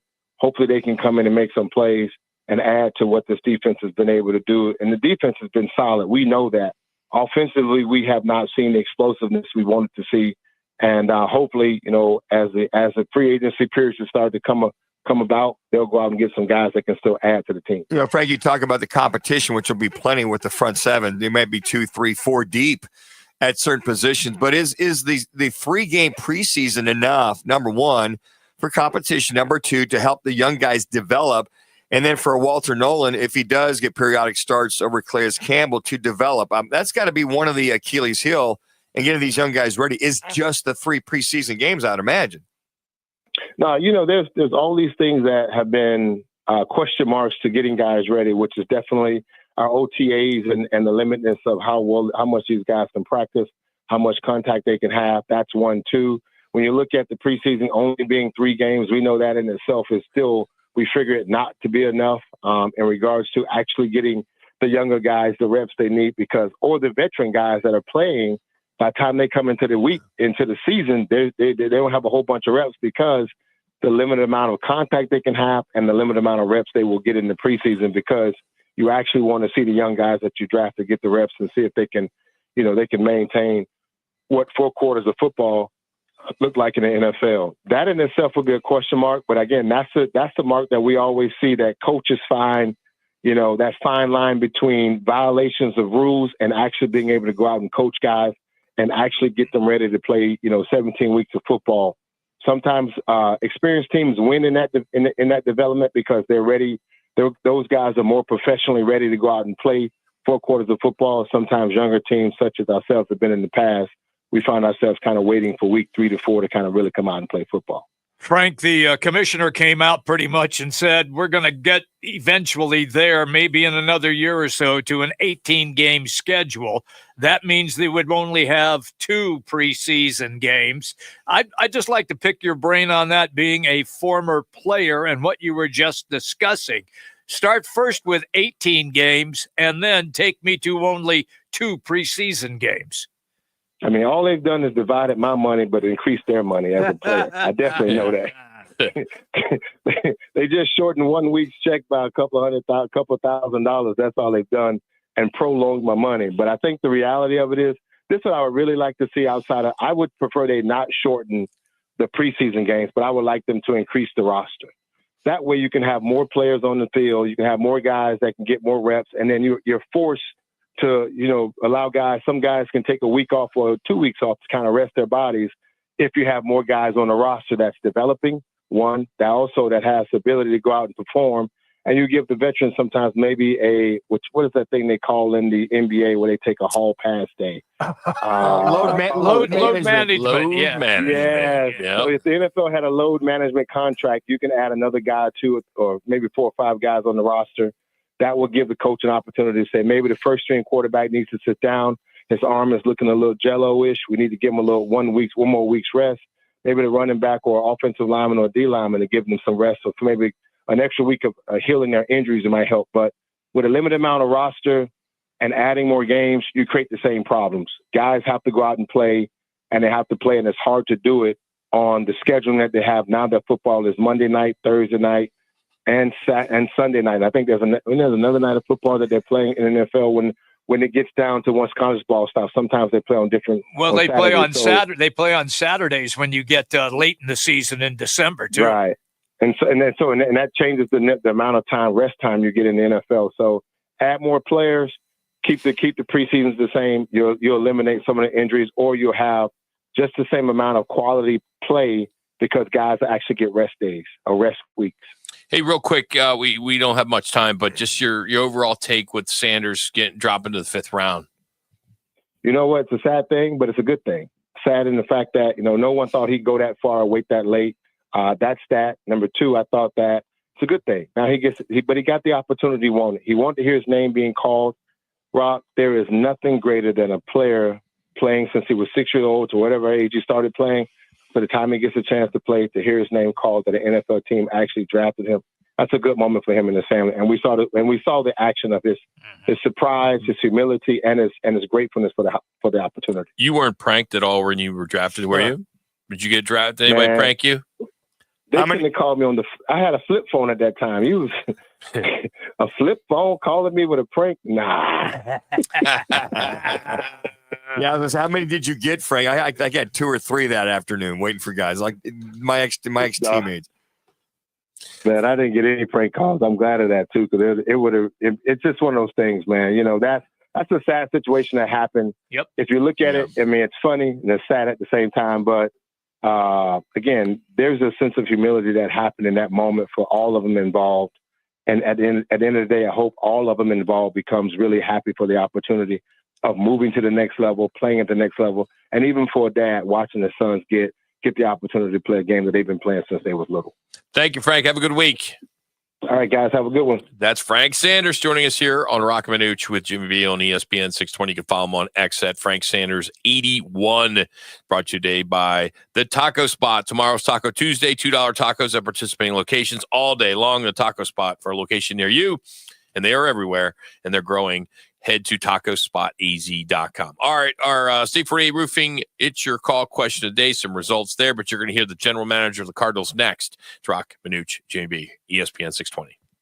I'm attorney Kevin Rowe. I often get asked, how can Lerner & Rowe effectively handle DUI and criminal cases when you guys are a personal injury law firm? The answer is simple. We're good at it. Lerner & Rowe Law Group is a separate law firm from Lerner & Rowe Injury Attorneys. Our criminal defense attorneys have represented thousands of clients across the state. And with our affordable payment plans, you can get the defense you need immediately. If you've been wrongly charged with a crime, time is not on your side. We're available to help you 24/7. Lerner & Rowe is the way to go. Call 977-1900. Join us at Vans Golf Shops by Worldwide Golf to test drive the Titleist GT Metals. Experience the new class of drivers that transforms performance, allowing for faster speeds, but also more control and distance in every swing. To reserve your custom fitting now, call our team at Vans Golf Shops or book now at worldwidegolf.com. Trusted by golfers since 1963 and home of the legendary 90-day 100% satisfaction guarantee. Get there. Life's a sprint, and you need a quick pick-me-up. Meet G2G protein bars, the ultimate grab-and-go meal replacement. Whether you're hustling in the office, enjoying a day on the links, or conquering the daily grind, G2G is your perfect fuel. Score an 8-pack at your local Costco's refrigerated section, or explore amazing flavors at G2GBar.com. Quick, delicious, and power-packed. G2G protein bars, setting the pace for your energetic lifestyle. Twin Peaks is the best in the game. Here, it's bigger game days and bolder fight nights. I mean, where else can you find a scratch kitchen that always comes in clutch every day from lunch to late night? Only at Twin Peaks, the #1 sports bar. Twin Peaks is on the clock. Catch all of the pro football draft action at the Ultimate Sports Lodge. Round 1 kicks off at 5 p.m. on Thursday, April 24th. Tune into ESPN 620's Roc and Manuch with Jimmy B for all the coverage.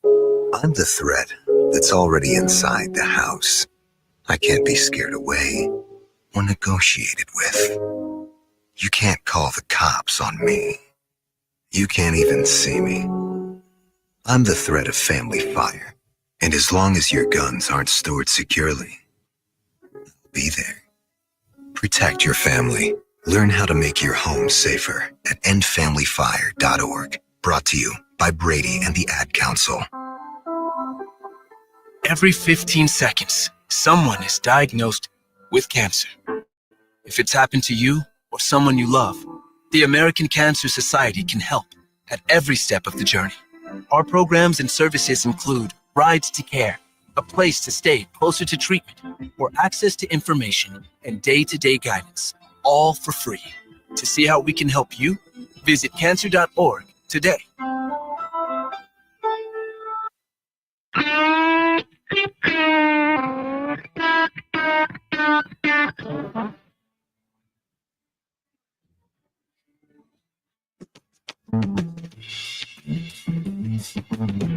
It's the Lerner & Rowe one call, that's all call of the day. If you're looking for a full-service law firm, just make one call, that's all. 602-977-1900. Lerner and Rowe voted Arizona's best law firm. No, never do that, Cam. Yeah, we've talked about that a lot. Can get in trouble doing that and just say, hey, we need to take a lesser player at a position just to say that we took a player at that position. We always feel you can never go wrong taking the player that we have valued higher. So that's what we did.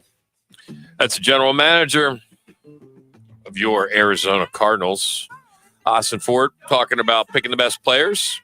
I don't think going in they would have guessed that it would only be one offensive player. I can't imagine that being the case, knowing the needs. Because I think a lot of people talked about going in. It's all right, of course, wide receiver, which we just talked about with Frank Sanders, but it was offensive lineman, butt guts. Yeah.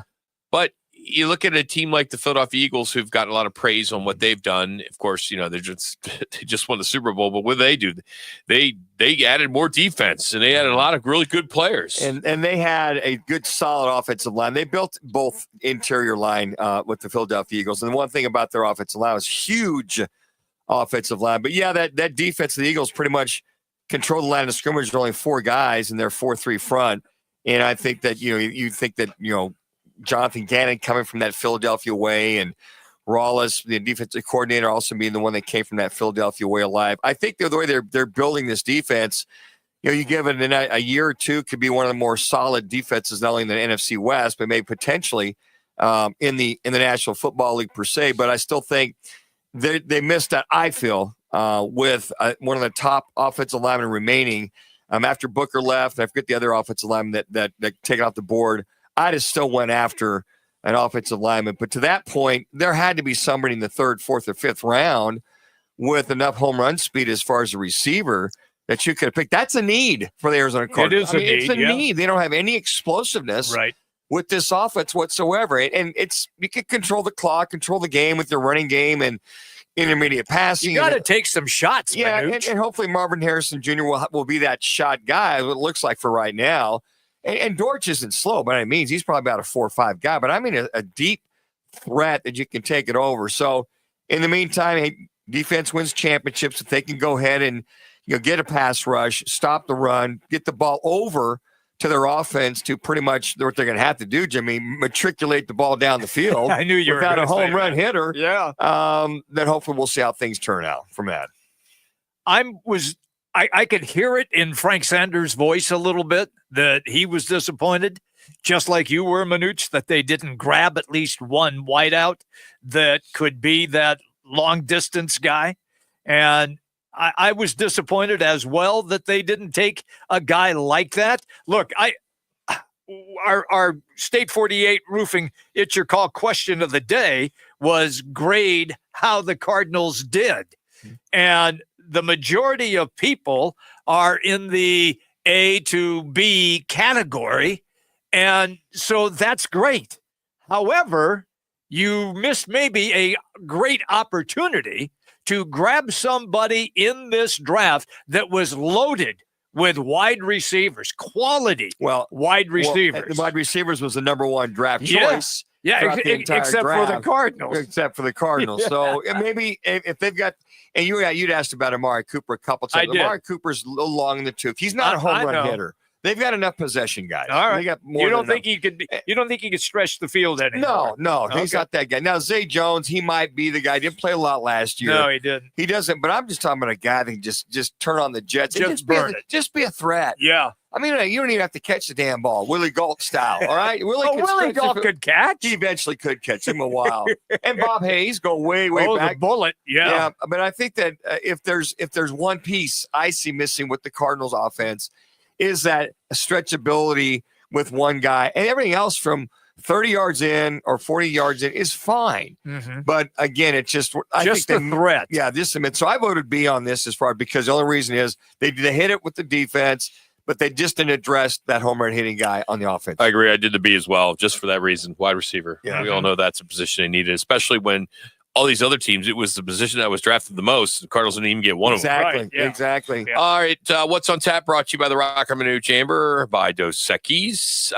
No local sports tonight. Beginning tomorrow, the Diamondbacks are in New York.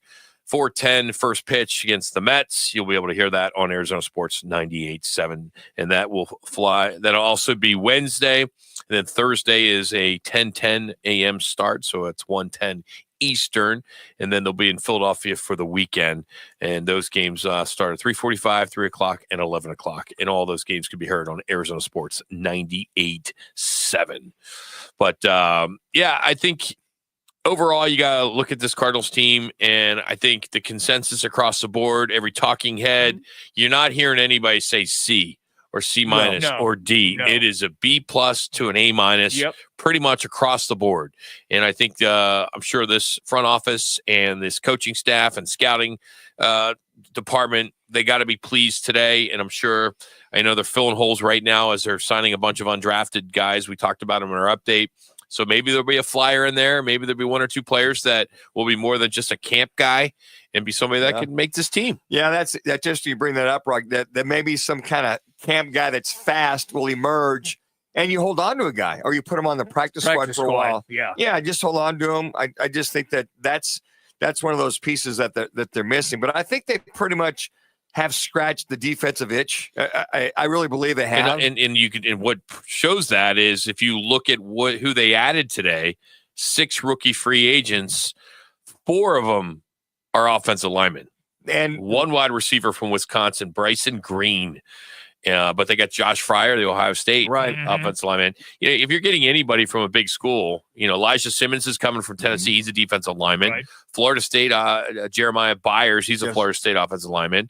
So you get these big guys playing at big schools. Maybe 1 or 2 will stick. And if they're big dudes like the Eagles offensive line, I mean, that's kind of the new way. That's the new thing. Really big. Yep. And then, and also I know that Will Hernandez, even though he's been beat up, he's still available for the Cardinals as a free agent, as their right guard for summer. He's still available. So they could still hurt, isn't he? Well, he was, he's healing. He's healing. Yeah. But he's I think, available to the point that they could go ahead and bring him back if they feel that these guys that you're talking about, Rock, aren't going to be able to meet that criteria. He's a big dude. I mean, he's one of those, he's a load he is. at that right guard position that they might bring him back based on if they feel he's healthy enough. So some NBA, the Warriors, looks as though Butler will play tonight. I know he had that contusion. He took a really hard fall. And his tailbone. So he's going to play. Some other stories today, if you're just joining us, the Browns are going to pass on Pickett's year 5 option. So he'll be looking for a new home. And the Bucks, oh, man. What else can you say with Damian Lillard? I feel so bad I really for that do. guy. He's such a good guy. He is a great guy. He's just, he's been diagnosed with a torn left Achilles tendon. He's going to undergo surgery right away. And this could be, he's in jeopardy of missing out all next year too. How does this happen? Dr. Manuch, how does this happen? Nobody touched him. He tears it. Well, Kobe Bryant. Nobody touched him. He tears it. Dominic Wilkins. Nobody touched him. Kevin Durant. He tears it. Kevin Durant. Nobody touched him. Well, a lot of guys that tear their Achilles, nobody's touching them. They're making a move. And You just said. Yeah, I'm saying, but nobody. Well, he's insinuating. Well, nobody touched him. Well, nobody touches anybody on a torn Achilles. Nobody's tackled. There's no tackle. Dan Marino. Nobody touched him. These are sudden moves these guys make that for some reason there's a weakness in their calf. There's a weakness that this tears. I mean, he was driving down, he was passing the ball, and he just kind of stumbled. Yeah. It just kind of blew up on him. So these Achilles heel, these tendons, as a matter of fact, Marino never really quietly, healed completely. No, he was never back. Yeah, but I mean, there's a lot of guys as far as torn ligaments, they make a cut. They blow out their knee. Wow. A lot of non-contact injuries like real quick, Elijah Arenas, Gilbert Arenas' son, of course, last Thursday was in a really bad car crash. Good news is this basketball recruit for USC, he is being released from the hospital with no major injuries. I mean, good to hear. That was very fortunate. A really bad situation at first. They're talking induced coma, and all that stuff last week, and then great news. Here he is. He's walking and talking, and he's going to be released from the hospital, if not already. Tomorrow we'll be back here again. Anybody special, Manuch? Good buddy Munch Bishop from Cleveland will Nice. talk about that Talk about mess. the Brownies. That'll be fun. Brownies, and we'll also talk to Bobby Mack from Arizona. It's ECentralSports.com. Hope you had a good time joining. If you missed anything, go to rockandmanuch.com and always download the Arizona Sports app. See you tomorrow.